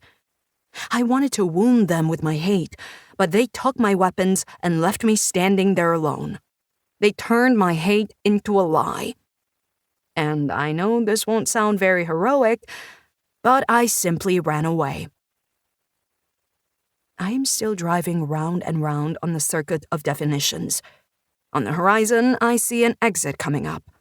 I reach for my biscuit mold, ready to attack the dough. Coming up the rear and then blitzing past me in the fast lane, I see Erich Fromm, laughing away, with his definitions all packed up in the boot. The psychoanalyst and philosopher Erich Fromm distinguishes between two types of hate in his book, Man for Himself: reactive hate and character-conditioned hate. As alluded to by name, reactive hate expresses itself as a reaction to a threat to one's own or another person's freedom, life, or ideas. In this sense, it becomes a form of self-defense. This type of hate demands a positive attitude towards the world. I hate, but only in defense of life, my ideas, and my loved ones. The more life-affirming the person's attitude, the more intensely and hatefully they will react, and the more ambitiously they will seek to conquer the attackers, Fromm suggests. This type of hateful reaction is the antithesis of love. Fromm distinguishes character-conditioned hate from reactive hate. Although it often develops as a reaction to childhood experiences, this hate transforms into a permanent character trait. As a result, the person becomes innately hostile. Hate is no longer an action or behavior, but a quality of the person's essence, which manifests even without significant cause. Fromm describes this state as a continuous readiness to hate, not only others, but also the self. I have already explained how this alleged continuous readiness to hate has been used to dehumanize and stigmatize peoples. for example, in colonial depictions of the colonized as silhouettes, existing and operating solely in the realm of hate and evil. However, I do not wish to suggest that this was Fromm's intention. For the hating people he identifies in his analysis, his agents of hate, are others. This becomes clear when he discusses the sociopolitical dimension of hate. His analysis thereof suggests that the lingering hostility of those overwhelmed by a feeling of their own powerlessness and unworthiness becomes visible as a socially patterned defect. He cites an example of this from the propaganda techniques used by the German fascists to promote their ideology to the petty bourgeoisie. This propaganda, aimed at creating hostility towards Jews or the Sinti and Roma, needed to build on the character-conditioned hate already present in people's personality structure. This shows that the pre-existing readiness to hate, which can be traced back to traumatic events in childhood, is fertile soil in which anti-Semitic and racist beliefs are sowed. How many Nazis and Nazi sympathizers took part in the deportation of their neighbors out of a disturbed personality disorder or a fascist neurotic compulsion? Neither Erich Fromm nor I can answer that. It is not a question that I even want to answer in this book. And if I had to delve into the motivations of German fascists and their collaborators, I would find it much more interesting to ask the bourgeoisie and the petty bourgeoisie about the material profits they made from the fascist policies, from the expropriation of factories, from looting and scavenging, from direct theft, forced labor, and ultimately from the genocide of the European Jews.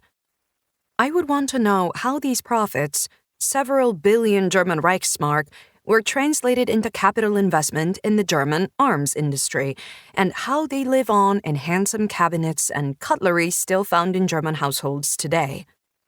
Thus, it is completely on the money for academic and author Yossi Bartal to call the introduction of wealth taxes and redistribution of funds in Germany an anti-fascist measure.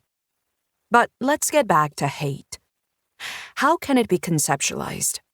This is a question I have asked before. Is it even possible to conceptualize it, to shape it into a universal category? Although Fromm's psychoanalytical approach to hate does not necessarily contradict the presence of a sociopolitical dimension, it does consider hate's area of operation to be outside of the usual, everyday domain. By this I mean, how meaningful is it to introduce a subcategory of hate as a socially patterned defect, when people are always and everywhere parts of social groups and affected by social patterns? Is it not logical for their hate to manifest in the collective domain? How and where can we draw a dividing line between reactive and character-conditioned hate? Although some people may experience a persistent feeling of hostility without needing an active or objective trigger, for many people, whose lives continue to be threatened by fascists to this very day, there is a constant trigger, a constant unease, a constant dehumanization, a constant oppression that they must react to and defend themselves against, with hate. If it was not already obvious, the problem with a depoliticized psychoanalytic approach to the phenomenon of hate reveals itself here, and it begs the question, who are the subjects under observation? And can these categories really be applied to all people under such a hierarchical social system? What about a type of hate that does not just happen to oppressed people, but is chosen by them? One that, with careful consideration and conviction, can become a political instrument of self-defense. Both of Fromm's categories of hate contain approaches to this. Reactive hate has intentions of self-defense, the affirmation of life, and also love. Character-conditioned hate reveals a permanent, lasting attitude towards the world that will never be satisfied with its myths and promises of harmony, a constant unease and discontent. Yet, both approaches are missing the collective aspect, the translation of hate as a driving force for a collective pursuit of change, a hate that is tactical, considered, and circumspect. A hate that radically and completely challenges the prevailing dynamics of violence and domination. A hate that does not want to reform, but, in the best and most productive way possible, wants to destroy, abolish and transform. A hate that simultaneously encourages both individuals and political movements not only to seek out targets and goals of hatred, but also to constantly reflect on them. To practice hate, to sow it where it is needed, and to bury hate where it is even more needed. To have a hate for injustice and oppression that grinds and lingers. I want to call this mode of hate strategic hate. And there, I see the way out. Sakine Jansis wrote the story of her life on a typewriter, in the mountains, among a group of guerrilla fighters. She wrote 3 books. The first volume, Sara, My Whole Life Was a Struggle, tells of her youth, her childhood in the village, and her growing up in Kurdish Dersim. It was there that the newly founded Turkish state committed genocide in 1937 and 1938 against the Alevi Kurds, who opposed the new assimilation policy introduced in the name of a new Turkish Sunni civilization. They were to be made an example of. Everything and everyone deemed politically or culturally disloyal was to be eradicated. The lethal gas which killed the last escapees from Dersim as they hid in caves was ordered in by the dictatorial president of the Republic of Turkey, Mustafa Kemal, in 1937. It came from Nazi Germany. According to official data, the Turkish military killed more than 13,000 people. According to local sources, it was more than 70,000. Still reeling from the history in this region of violence, in the 1970s, a young Chansis became politically involved. The Turkish left-wing student movement grew stronger and became, at least partially, armed, and the situation spread out of the cities and into the villages. The state responded with arrests, torture, and executions. However, Chansis also tells how she gradually began to distance herself from the Turkish left, who refused to acknowledge the Kurdish villages in their specific fight against Turkish colonialism, feudalism, and large landowners. After a memorial event for the famously executed revolutionaries from May 6, 1972, Deniz Gezmiş, Hüseyin İnan, and Yusuf Aslan, Chansis was involved in a demonstration. The police surrounded the group of protesters and attacked them. Women, Romnia, from the neighborhood, who witnessed the attack, hurried over. They dragged Chansis out of the hands of the police and helped her to free herself. Later, the women are sitting and eating together. Their shared anger is directed not only at the police, but also at the men from the neighborhood. Those men who just looked down from the balcony? They're cowards, Chansis recalls one of the women saying. She herself writes, "We talked about what women were able to do when they channeled their hatred of the enemy into organization." Most photos show Luisa Toledo Sepulveda with her hair combed and pulled back into a low ponytail. Unbound, the loose strands of white and gray hair would fall well below her shoulders. One of her portraits is particularly well known. Her neck is bordered by a black collar, and wrapped around it, a red scarf. She has her eyes lifted, looking up towards the heavens. There are deep crinkles around her mouth and eyes. One wrinkle extends itself vertically between the eyebrows, a furious frown line. This snapshot is often immortalized as graffiti. In another picture, same moment, different frame, the outline of a square white piece of paper peeks out from under her collar. On second glance, you notice the black ribbons securing the paper around her neck. On third glance, the dark lines on the paper reveal a round, black, mountainous form. It is a head of hair. Black hair. It belongs to one of Luisa Toledo Sepulveda's sons. There is another version of this image, taken from the same scene but with a larger frame. Behind her, some black letters on a white background become visible. I can read, "Venes ko ver hoy." My friend Anna, who I ask for help, fills in the blanks for me. "Jóvenes combatientes, de ayer, hoy y siempre." Young combatants. Yesterday, today, and always. Luisa Toledo lost 3 children to the fascist military dictatorship in Chile. On March 29, 1985, uniformed police officers killed her sons Eduardo and Rafael, who were activists involved in the revolutionary movement Movimiento de Izquierda Revolucionaria. They were 20 and 18 years old. 3.5 years later, on November 5, 1988, her son Pablo was killed alongside the activist Araceli Romo in a bomb explosion close to Temuco, the capital of the southern region, Araucanía. The anniversary of Eduardo and Rafael's murder, March 29th, is today commemorated as the Day of the Young Combatant, Día del Joven Combatiente.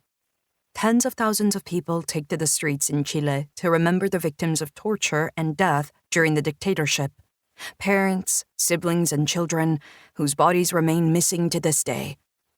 They protest for the release of political prisoners and against the genocide of the indigenous peoples who have stood in resistance to the Chilean state and its colonial policies for decades. On this day, young activists protest the absence of investigation into the crimes of the dictatorship, which officially ended in 1988, and the lack of punishment for its collaborators.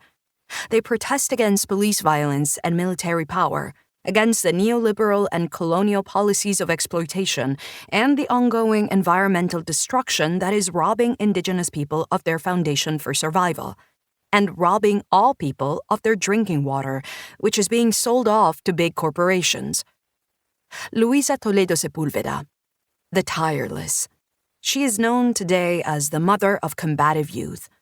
As a communist and activist herself, she has been fighting her whole life. Alongside her husband Manuel Vergara, she has faced down authorities time and time again. She does not believe in their democracy, their wealth, or their justice. And she has threatened them with retribution, on stages, in interviews, and in writing. Why do they demand that we be pacifist until our deaths? Why us? Why can't we use violence against them? She said. Don't ask me to be a pacifist. I never will be. The month of March comes, and the youth come to me again. I see the smile of Rafael in every child, in every youth who goes out to fight. The serenity of Pablo, the eloquence of Eduardo. And this is who I am, compañeros. Amida. In Hebrew, it means to stand up, to withstand, or to rise against. Amida is also the ancient name of a city on the right bank of the river Tigris, often labeled the secret capital of Kurdistan. In Armenian, it is called Amid. In Aramaic, Amidu. In Kurmanji, Ahmed. In Arabic and Zaza, Diyarbakir. And in Turkish, Diyarbakir. In this city of many names, there is a military prison known for its torture chambers. Not long after the demonstration of May 6th, Sakina Chansis was arrested as one of the founding members of the armed Kurdistan Workers' Party, PKK. For 12 years, she was kept in the military prison, in the city once called Amida, experiencing the torture for herself. After her release, she continued with the work that she had begun before her capture. She, who had asked what women could do if they channeled their hatred of the enemy into organization, established the party's armed and unarmed women's cadres. Halfway through the 19th century, a young Chilean nation was waging war. On the one side, they fought against the colonial power of Spain, whose military aggressions and wars of conquest continued to plague them, despite their official independence from Spain in 1810. On the other side, and another front, Chile was launching the attacks. Between 1861 and 1883, the Chilean government executed countless military campaigns on the southern border with Argentina in the name of the Pacificación de la Araucanía, the pacification of Araucanía. The Chilean military pacified the Mapuches living in this region because the young, war-torn nation needed the indigenous people's arable land and acreage in order to regain national wealth. The so-called pacification resulted in the mass killing of thousands of Mapuches and the violent annexation of their lands by the Chilean state. In history, it is always the victors that bring peace. Lonco Juana Calfunao Payalev, a Mapuche chief fighting for recognition of the Chilean genocide against her own people in the International Criminal Court, told The Guardian, In the so-called pacification of Araucanía, the Chilean army, with the complicity of the Catholic Church, invaded our territory, burned our homes, killing our people and drowning babies in the rivers. Even today, we are hostages of states that don't recognize our Mapuche nationality. In January 2018, another man entered Araucanía to bring peace: Pope Francis. He was received by 400,000 Mapuches in Temuco. There, in his opening address, he urged the Chilean state to heed the existing peace agreements. But his warning also extended to the Mapuches. Francis called on them to abstain from plotting attacks and acts of revenge. There, on the very land where the Chilean state commenced the expropriation and mass murder of the Mapuche more than 150 years ago. There, where 30 years ago, Luisa Toledo's son, Pablo Vergara, and Araceli Romo were killed by a car bomb, Pope Francis chose to advocate for a mutual culture of appreciation and unity. This is to be achieved, so he said, not by force, but through a commitment to nonviolence. Because violence, Francis said, can make a just cause turn into a lie. Money has the power over all definitions. It has the power to reverse the direction of all types of relationships. It turns a just cause into a lie and violence into peace. In January 2018, Turkey marched into Afrin, one of 3 cantons in the Kurdish region of Rojava in North and East Syria. The peoples of this region agreed to a social contract in 2012, which stipulated the establishment of an autonomous system of self-government resting on pillars of council democracy, ecology, and ethnic and religious pluralism. The guiding principles for this new form of community without nation, without centralized government or capitalist economic system, stemmed from the theoretical model of democratic confederalism, thought out by the PKK founder Abdullah Öcalan during his time in solitary confinement on the Turkish island of İmralı. Until the Turkish invasion, Afrin had managed to escape the devastation of the Syrian civil war. But in the years following, and to this very day, Turkish troops and Islamist militias have occupied and plundered Afrin, forcibly displacing Assyrians, Arabs, Yazidis, Kurds, Turkmen, and other ethnic and religious peoples who had fought together against the so-called Islamic State, IS. On the orders of Turkish President Recep Tayyip Erdogan, this military offensive, in direct violation of international law, was named Zeytin Dalı Harekatı, Operation Olive Branch. Olive branch, as in the symbol of peace. On March 29, 2020, Luisa Toledo stands on stage. Dressed all in black, 2 strands of silver hair poke out from under her gray headscarf. On her chest, she displays a black and white photo of a young man with black hair. In the background, a black flag flies. The clear skies suggest it is a sunny day. For about a year, a radical protest movement involving school students, university students, workers, unions, leftists and communists, intellectuals, Mapuches, and other indigenous groups has rattled the very foundations of the Chilean nation. They demand social justice, free education, a new constitution, and an end to police and military brutality. The number of people killed, tortured, kidnapped, or blinded by police grenades during the protests remains unknown. But their pictures and stories flood social media. Luisa Toledo stands in front of the microphone. Her voice is powerful, but shaky. She raises her hands, sometimes to the sky, sometimes clenching her fists in a gesture of weariness, plaintive, almost prophetic. She preaches, "We have to lose our fear. They hate us. Let us hate them too. Why are you afraid to hate? We need the strength of hatred to be able to stand against them, to be able to fight them. Because with, oh no, poor them, we can't hate them. We achieve nothing. If we want to achieve something, we need to be there, on the front lines. Make their lives difficult, in whatever way you can. Spit on them at the very least. But we have to be there against them. Shots are fired from a silenced gun. Address, Rue Lafayette, number 47, not far from the train station Paris Gare du Nord. The rooms of the building belong to the Kurdish Institute. The shooters were sent by the Turkish Secret Service, information known not only to Kurdish activists, but also later published in investigations by the French authorities.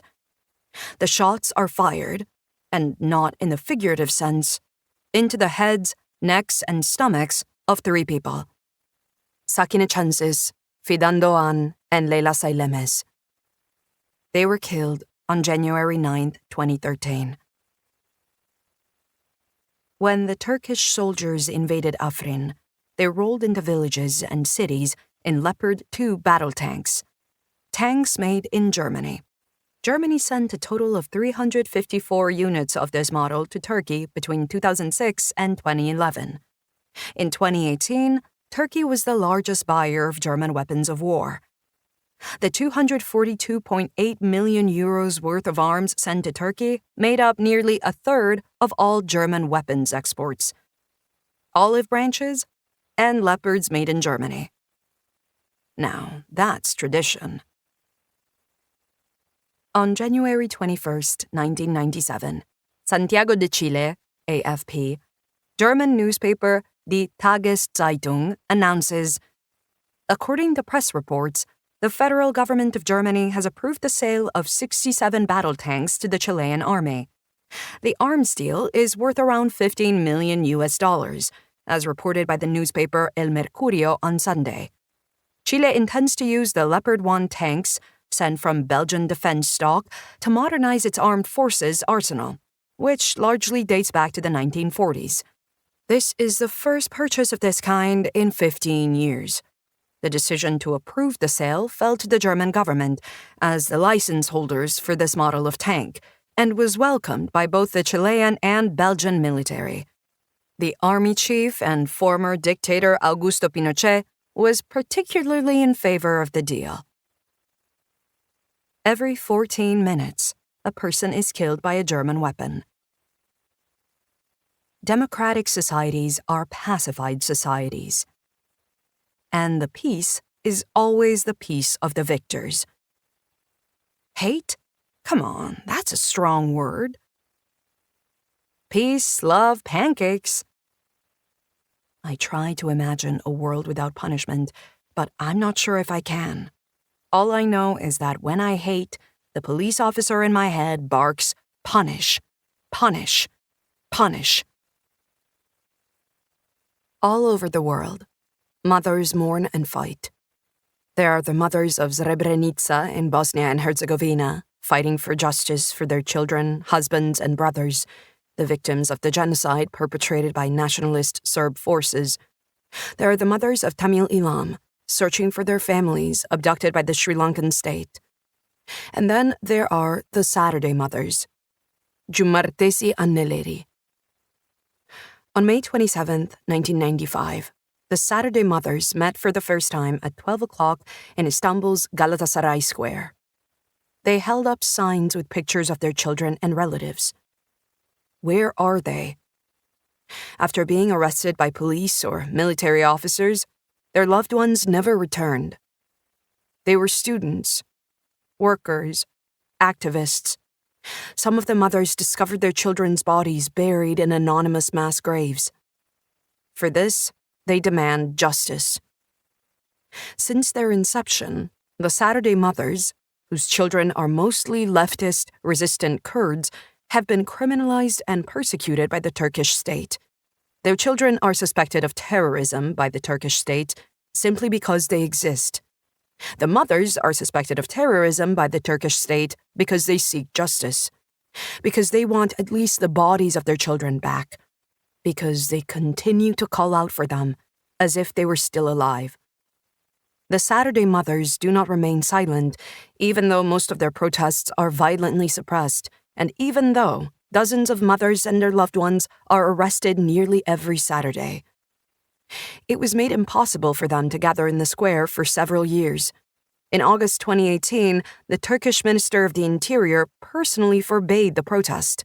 In his words, he accused the mothers of using the concept of motherhood to create victimization, masking terrorism, and polarizing society. The Saturday mothers do not remain silent, not even today. But they must be careful. Even the slightest aggression could confirm the suspicions of terrorism. We want peace. No more children should have to die. They are forced to shout for their lives. They have no right to show their anger. Yet this anger etches itself into the faces of their dead children and leaves a mark on the lives of their loved ones, as permanent as a copper engraving. The first Saturday mother to demonstrate at Galatasaray Square was Emine Ocak, mother of Hasan Ocak. She demanded consequences for the murder of her son. His dead body was discovered in a common grave, 58 days after his arrest.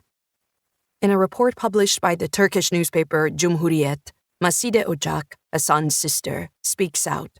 2 photos bear witness to the life and death of her brother, her shelter in times of need, her friend and her comrade. In one, Hasan is smiling. He, with his good nature, had always put smiles on the faces of his family and the children on the street. The other photo shows Hasan after his murder, as he was when the family found him. What we saw in those photos was anger. Macide Ocak says, O foto la flarda gurdumu şey of Katie. This torn body told so much. That humanity is dying, conscience is dead, and justice is nowhere to be found. These 2 photos are engraved in our memories. They are our yesterday, today, and tomorrow. Our tomorrow is defiance, anger towards those who do not administer justice, anger towards those who ignore the crimes against humanity that are still being committed. Biz işlenen tüm insanlık suçlarının karşısında Hasan'ın o 2 fotoğrafıyla birlikte duracağız. In protest against all these crimes, we stand together with these 2 photos of Hasan. The witch was the communist and terrorist of her time, Silvia Federici tells us. She, who needed to be forcibly civilized in order to establish gendered divisions of labor. Only then could capitalist work ethic be put into place. At the stakes, not only were the bodies of the witches destroyed, so was a whole world of social relations that had been the basis of women's social power. On July 6, 2021, Luisa Toledo Sepúlveda passed away peacefully, surrounded by her closest family members. There is no photo of her lifeless face, and I wouldn't want to see it anyway. I just wonder if it would have shown her anger. 1. Strategic hate means this. Hate alone cannot mobilize people, nor give them the power to resist. It is not only because I hate that I resist. It is not only because I hate that I fight. Hate is not an only. It should never be an only. 2. Strategic hate knows this. Resistance is born out of existential experience under the prevailing racist, patriarchal, and exploitative conditions that destroy both bodies and nature. It emerges from the essential self-assertion against oppression and paternalism, from the urgent need to preserve life. 3. Strategic hate has intensity and endurance, drive and conviction. It is formed through the stories that people tell, the experiences they share, and the common words they speak. Strategic hate is a tool and a method of self-defense that can help us to continue the fight when there is no end in sight and no hope to hold on to. 4. Strategic hate is not always, but can be, an explosive force that tears down walls. At the very least, it is a constant breach of these walls. 5. Strategic hate is a promise of a future life worth living. I try to imagine a world without punishment, but I'm not sure if I can. All I know is that when I hate, the police officer in my head barks, "Punish, punish, punish." Ilya, you have two friends. Together, you are three people. Yakov is sick and frail. Pavel is broken and battered. Yakov says, "You have your wickedness at any rate. You comfort yourself by judging everybody, but I have not even that." Pavel, on the other hand, hungers and laments and speaks of the indignity of poverty. When he talks like that, the hatred in your heart stirs and wakes. You hate everything. You hate your enemies, and you want to watch them burn. Many would agree that it is a necessity, a duty even, to defend oneself in the face of impending death. For most people and groups, self-defense is the lesser of two evils. It is often given as a motive for one's actions because, as a concept, it seems morally justified.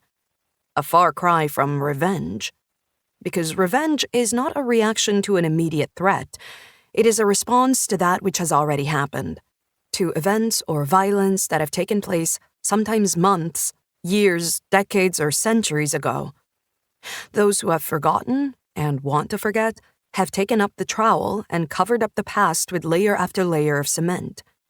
But revenge scratches at their paintwork on the outside and corrodes the cement from the inside.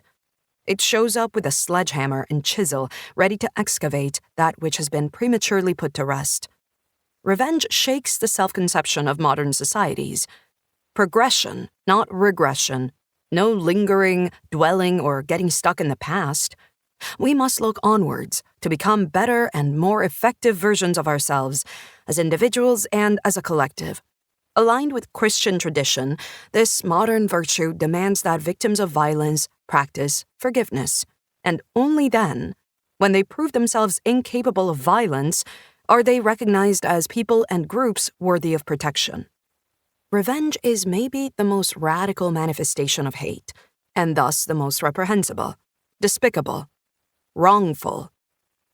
The moral condemnation of revenge and its cultural juxtaposition against that which is right and lawful has a long history. As philosopher Fabian Bernhard identifies in his book Rache über einen blinden Fleck in der Moderne, Revenge, about modernity's blind spot. While in antiquity and biblical times, revenge and the rule of law were not necessarily perceived as antithetical, by the time that states and governments had established their monopoly on punishment in early modernity and then the Enlightenment, revenge had fallen into disrepute. Revenge became the quintessence of the other, in opposition to all the values that modernity stands for: advancement, civility, and reason. Furthermore, the rejection of revenge cannot be separated from its anti-Semitic function, where time and again it serves to alienate Judaism from the dominant Christianity. In the anti-Jewish conspiracy theories spread by the Christian Church during the Middle Ages, the notion of the vengeful Jew is always central, in the myth of well poisoning, as well as the accusations of ritual murder. Even I learned about the furious God of the Torah in school, he of the Old Testament who was vengeful through and through, unlike the Christian God of love. He showed his true colors in cruel and hateful proverbs like an eye for an eye, a tooth for a tooth, the commandment of revenge.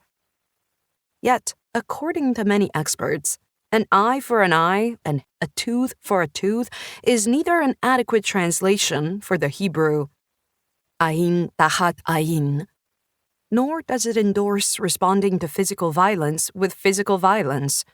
Instead, it commands that appropriate punishment be negotiated with those who have been wronged, and that reasonable, monetary compensation be agreed upon. It is about an understanding of forgiveness as something which must first be earned. An eye for an eye. That is not to say that vengeance holds no significance in Jewish politics, narratives, and prophecies. The Lord appears repeatedly in end-time prophecies to judge his enemies and foes with wrath and fury. However, there are passages in the Hebrew Bible where acts of revenge are explicitly prohibited. But, of course, there are exceptions to this too. From a religious standpoint, the secular legal system can claim to be legitimate only when it lives up to its claim to deliver justice. Academic and poet Max Cholik writes, "If it fails to do that, because, for example, it enables, allows, or even causes people to starve, lose their possessions, or be killed, it forfeits its legitimacy. Where that happens, from the Jewish perspective, revenge becomes possible under certain circumstances. Thus, the rules of the prevailing system of law apply first and foremost. They lose their validity, however, when they do not fulfill their obligation to exact justice. An act of revenge is a reminder of this obligation and their promise. Yet, according to Christian Western bourgeois assumption, revenge is a mere regression to might makes right, unjust, haphazard, brutish, archaic, illegitimate, and destructive. On the one hand. On the other hand, our system of law is grounded in the idea of retribution. The necessity for punishment is self-evident and uncontested. Those who are guilty will be punished. That is what prisons are for. Sometimes the offender also has to pay money, sometimes to victims, but usually to the state. It is the state that has the monopoly on retribution. It is the state that claims the offender's money, their years, and their health. Terms like retaliatory strike find regular usage in military vocabulary. When U.S. soldiers were killed during an Islamic State attack in Kabul in August 2021, President Joe Biden promised one thing: instant retaliation. In doing so, he followed in the footsteps of his Republican predecessor, George W. Bush, who, 20 years earlier, in the wake of the attacks of September 11, publicly swore to do the same. He declared a war of retaliation against the Islamist organization Al-Qaeda in Afghanistan. The devastating consequences that this Democrat-Republican retaliation war had on Afghanistan's civil population are well known. The Islamist oppressors were never the only casualties, and the war did not end with the withdrawal of international troops. We know this because in February 2022, the U.S. government announced their plan to freeze and seize billions of dollars of reserves from the Afghanistan Central Bank, apparently to prevent the money from falling into the hands of the Taliban. However, only half of the $6.1 billion seized were allocated to humanitarian aid efforts for Afghan civilians devastated by war, poverty, and drought. The rest was to go to victims of terror in the U.S. Once again, the Afghans were made to pay for a war that they never wanted. Once again, they were punished. To make sense of a culture where retaliation is just, but revenge is unjust, we have to take entrenched relations of power and rule into account. Who acts? Who fears revenge? Who is allowed to retaliate? It is no wonder that typical racist and classist labels are attached to revenge. While the concept is politically omnipresent, it is simultaneously a concept that belongs to the supposed other. Thus, these labels are required to convey an important message. Revenge has nothing to do with Western society's civilized majority. Fabian Bernhardt explains that media narratives invariably use language and imagery to link revenge with cultures and classes accused of deviating from white bourgeois social norms. Buzzword, honor killing. Buzzword, biker gang. Buzzword, gang warfare. A quick Google search is enough to confirm his theory. Gang vows revenge. Revenge act in Klan territory? 19-year-old stabbed in revenge. Gang warfare attack. Motorcycle gang members jailed after revenge attack. And that is only a drop in the ocean of headlines and news reports with similar wordings. And I haven't forgotten the way German authorities criminalized victims of the right-wing terrorist group NSU by portraying the murders of migrants as a result of provocation and involvement in organized crime. For years, the traumatized families of the victims were dismissed, distrusted, and blamed. In racist narratives, the desire for revenge, as irrational and impulsive as it is alleged to be, attests to the moral savagery of the vengeful, It is proof of their otherness, their untamable, unjustified hatred, their evil. However, the idea that revenge is always irrational and impulsive is merely a myth, as Banhart points out. Revenge can also have rational components and demand long-term planning. And even in societies where states do not maintain a monopoly on violence, people in conflict situations are still protected by social norms, rules, and their fellow citizens. Revenge does not have to be haphazard, and it does not have to come in the form of uncontrolled vigilante justice. It can manifest formally and even legally. An act of physical violence does not have to incur a physically violent retaliation. Revenge can simply mean an entitlement to remediation, and one where physical punishment is not always the answer. In the words of Banhart, it is about repairing a relationship damaged by a violation of social norms. A legal structure following this principle can even eliminate hierarchies, as it rests on the premise that victim and offender are equals, equipped with the same legal rights, who recognize each other as peers, such that they can negotiate the appropriate reaction to an offense together.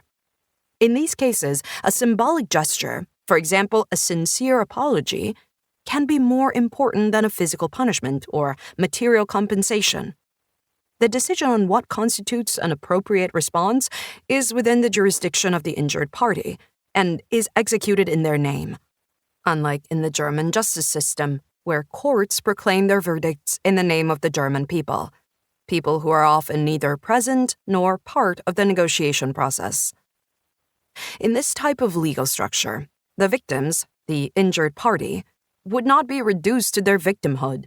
They would be able to act and participate in the consequences of the offense. Their capacity for rational judgment would be officially recognized. But what remains when victims are denied this capacity, as they typically are in the German justice system? When they are not allowed to formulate a response or demand consequences because both the offenders and the dominant justice system prevent it? What remains when the institutions of the law do not honor their promise of justice? When they instead become perpetrators, complicit in the regime of violence? Are the lines between self-defense and revenge not then blurred? Is the rift between law and justice not then an unbridgeable crater? Is there anything left, then, but hate? Trauma? Is not revenge then the only option? Even if revenge does not cut its ties to violence and stop it in its tracks, even if revenge does answer violence with counter-violence, does it not, at the very least, break the silence? Is it not a public outcry? Something isn't right here. Life isn't worth living. Can revenge not mean making life unbearable for those who profit under the violent system of domination? For those whose comfort comes at the expense of others? In this colonialist context, there is no truthful behavior, and the good is quite simply that which is evil for them. In 1791, an armed rebellion began in the French colony of Saint-Domingue. The slaves destroyed tirelessly. Socialist historian and theoretician C.L.R. James writes, as he outlines the events of the revolt in his 1938 book, The Black Jacobins, Toussaint Louverture and the San Domingo Revolution. The slaves would have sought salvation in the destruction of those things that caused their suffering. They would have known that as long as the plantations, on which they were forced to labor, continued to exist, the violence to their bodies would know no end. They had to destroy them. And if they destroyed much, it was because they had suffered much. James continues, from their masters, they had known rape, torture, degradation, and, at the slightest provocation, death. They returned in kind. For 2 centuries, the higher civilization had shown them that power was used for wreaking your will on those whom you controlled. Now that they held power, they did as they had been taught. Vengeance, vengeance was their war cry. Asher Schwartz, Lithuanian Jew, in a letter to his sister in Palestine, 1943. Don't look for business or job advancement. Just take up arms, murder everyone you come across from the German nation. People, women, and small children, because that's what they did to us. The greatest writer is not talented enough to describe their cruelty towards your brothers. Therefore, you must be intent on revenge only. Vengeance. Vengeance. Revenge. Even just the word itself. The R splutters in the throat like an old motor. The V purrs like a cat lying in wait. The eng lingers on the tongue well after the word has been swallowed. The plan and the execution, as if the word itself is a transgression to be punished. Revenge doesn't stutter its way out of the mouth when spoken, it erupts, landing as a globule of spit on the face of the enemy. The blood pulsed through our veins. We would avenge our people, taking no joy nor relish in it, but we would avenge them. These are the words of Jewish resistance fighter and avenger Hanoch Bartov. It is common knowledge that the end of German fascism was no real end. Many Nazi veterans were quickly rehabilitated, and the legal prosecution of the crimes was largely suspended only 10 years after the end of the war. Hardly any Germans saw themselves as guilty, and the vast majority, more than 70%, opposed financial restitution for the victims, let alone the return of stolen and dispossessed property to their rightful Jewish owners. Former members of the SS Nazi military organization enjoyed pensions, while former forced laborers, Jews, Roma, and Sinti, political prisoners, Soviet prisoners of war, and also queer people, had to fight for meager compensation payments, and still have to this day. In response to the ongoing injustice, former Jewish militant and resistance groups rebranded as revenge groups. Some worked to uncover and block Nazi escape routes to Spain and South America. Others executed Nazis they had tracked down after conducting interrogations and improvised court proceedings. And others, like those in the radical group Nakam, advocated for the collective punishment of all Germans. They planned large-scale attacks to kill as many people as possible. For them, it was about revenge and retribution in historic proportions, not between individuals, but between the Jewish and German people. Lawyer and author Achim Dorfer comments, "It was deterrence at any cost, for they hated the Jews anyway. That's how I understand it." Even among Jewish civilians, the desire to repay that which they had personally experienced led to spontaneous, mostly covert, acts of revenge. There may have been more killings of Germans by individual Jews in the twilight of liberation than the historical record suggests and survivors recall. Historian Laura Yokush writes, owing to self-censorship, the fear of criminal charges, or the belief that embracing revenge would validate Nazi propaganda and anti-Semitic fantasies. However, many organized avengers were outspoken about their acts of retribution in interviews years later, no longer afraid to admit that they were consumed with, and sometimes driven by, hate. Yet, this revenge was not only about achieving temporary satisfaction through individual acts. It was also a way to criticize the widespread apathy in society, to practice self-defense, and to send a warning to future generations. Here, revenge was an intervention in history and an act of prevention.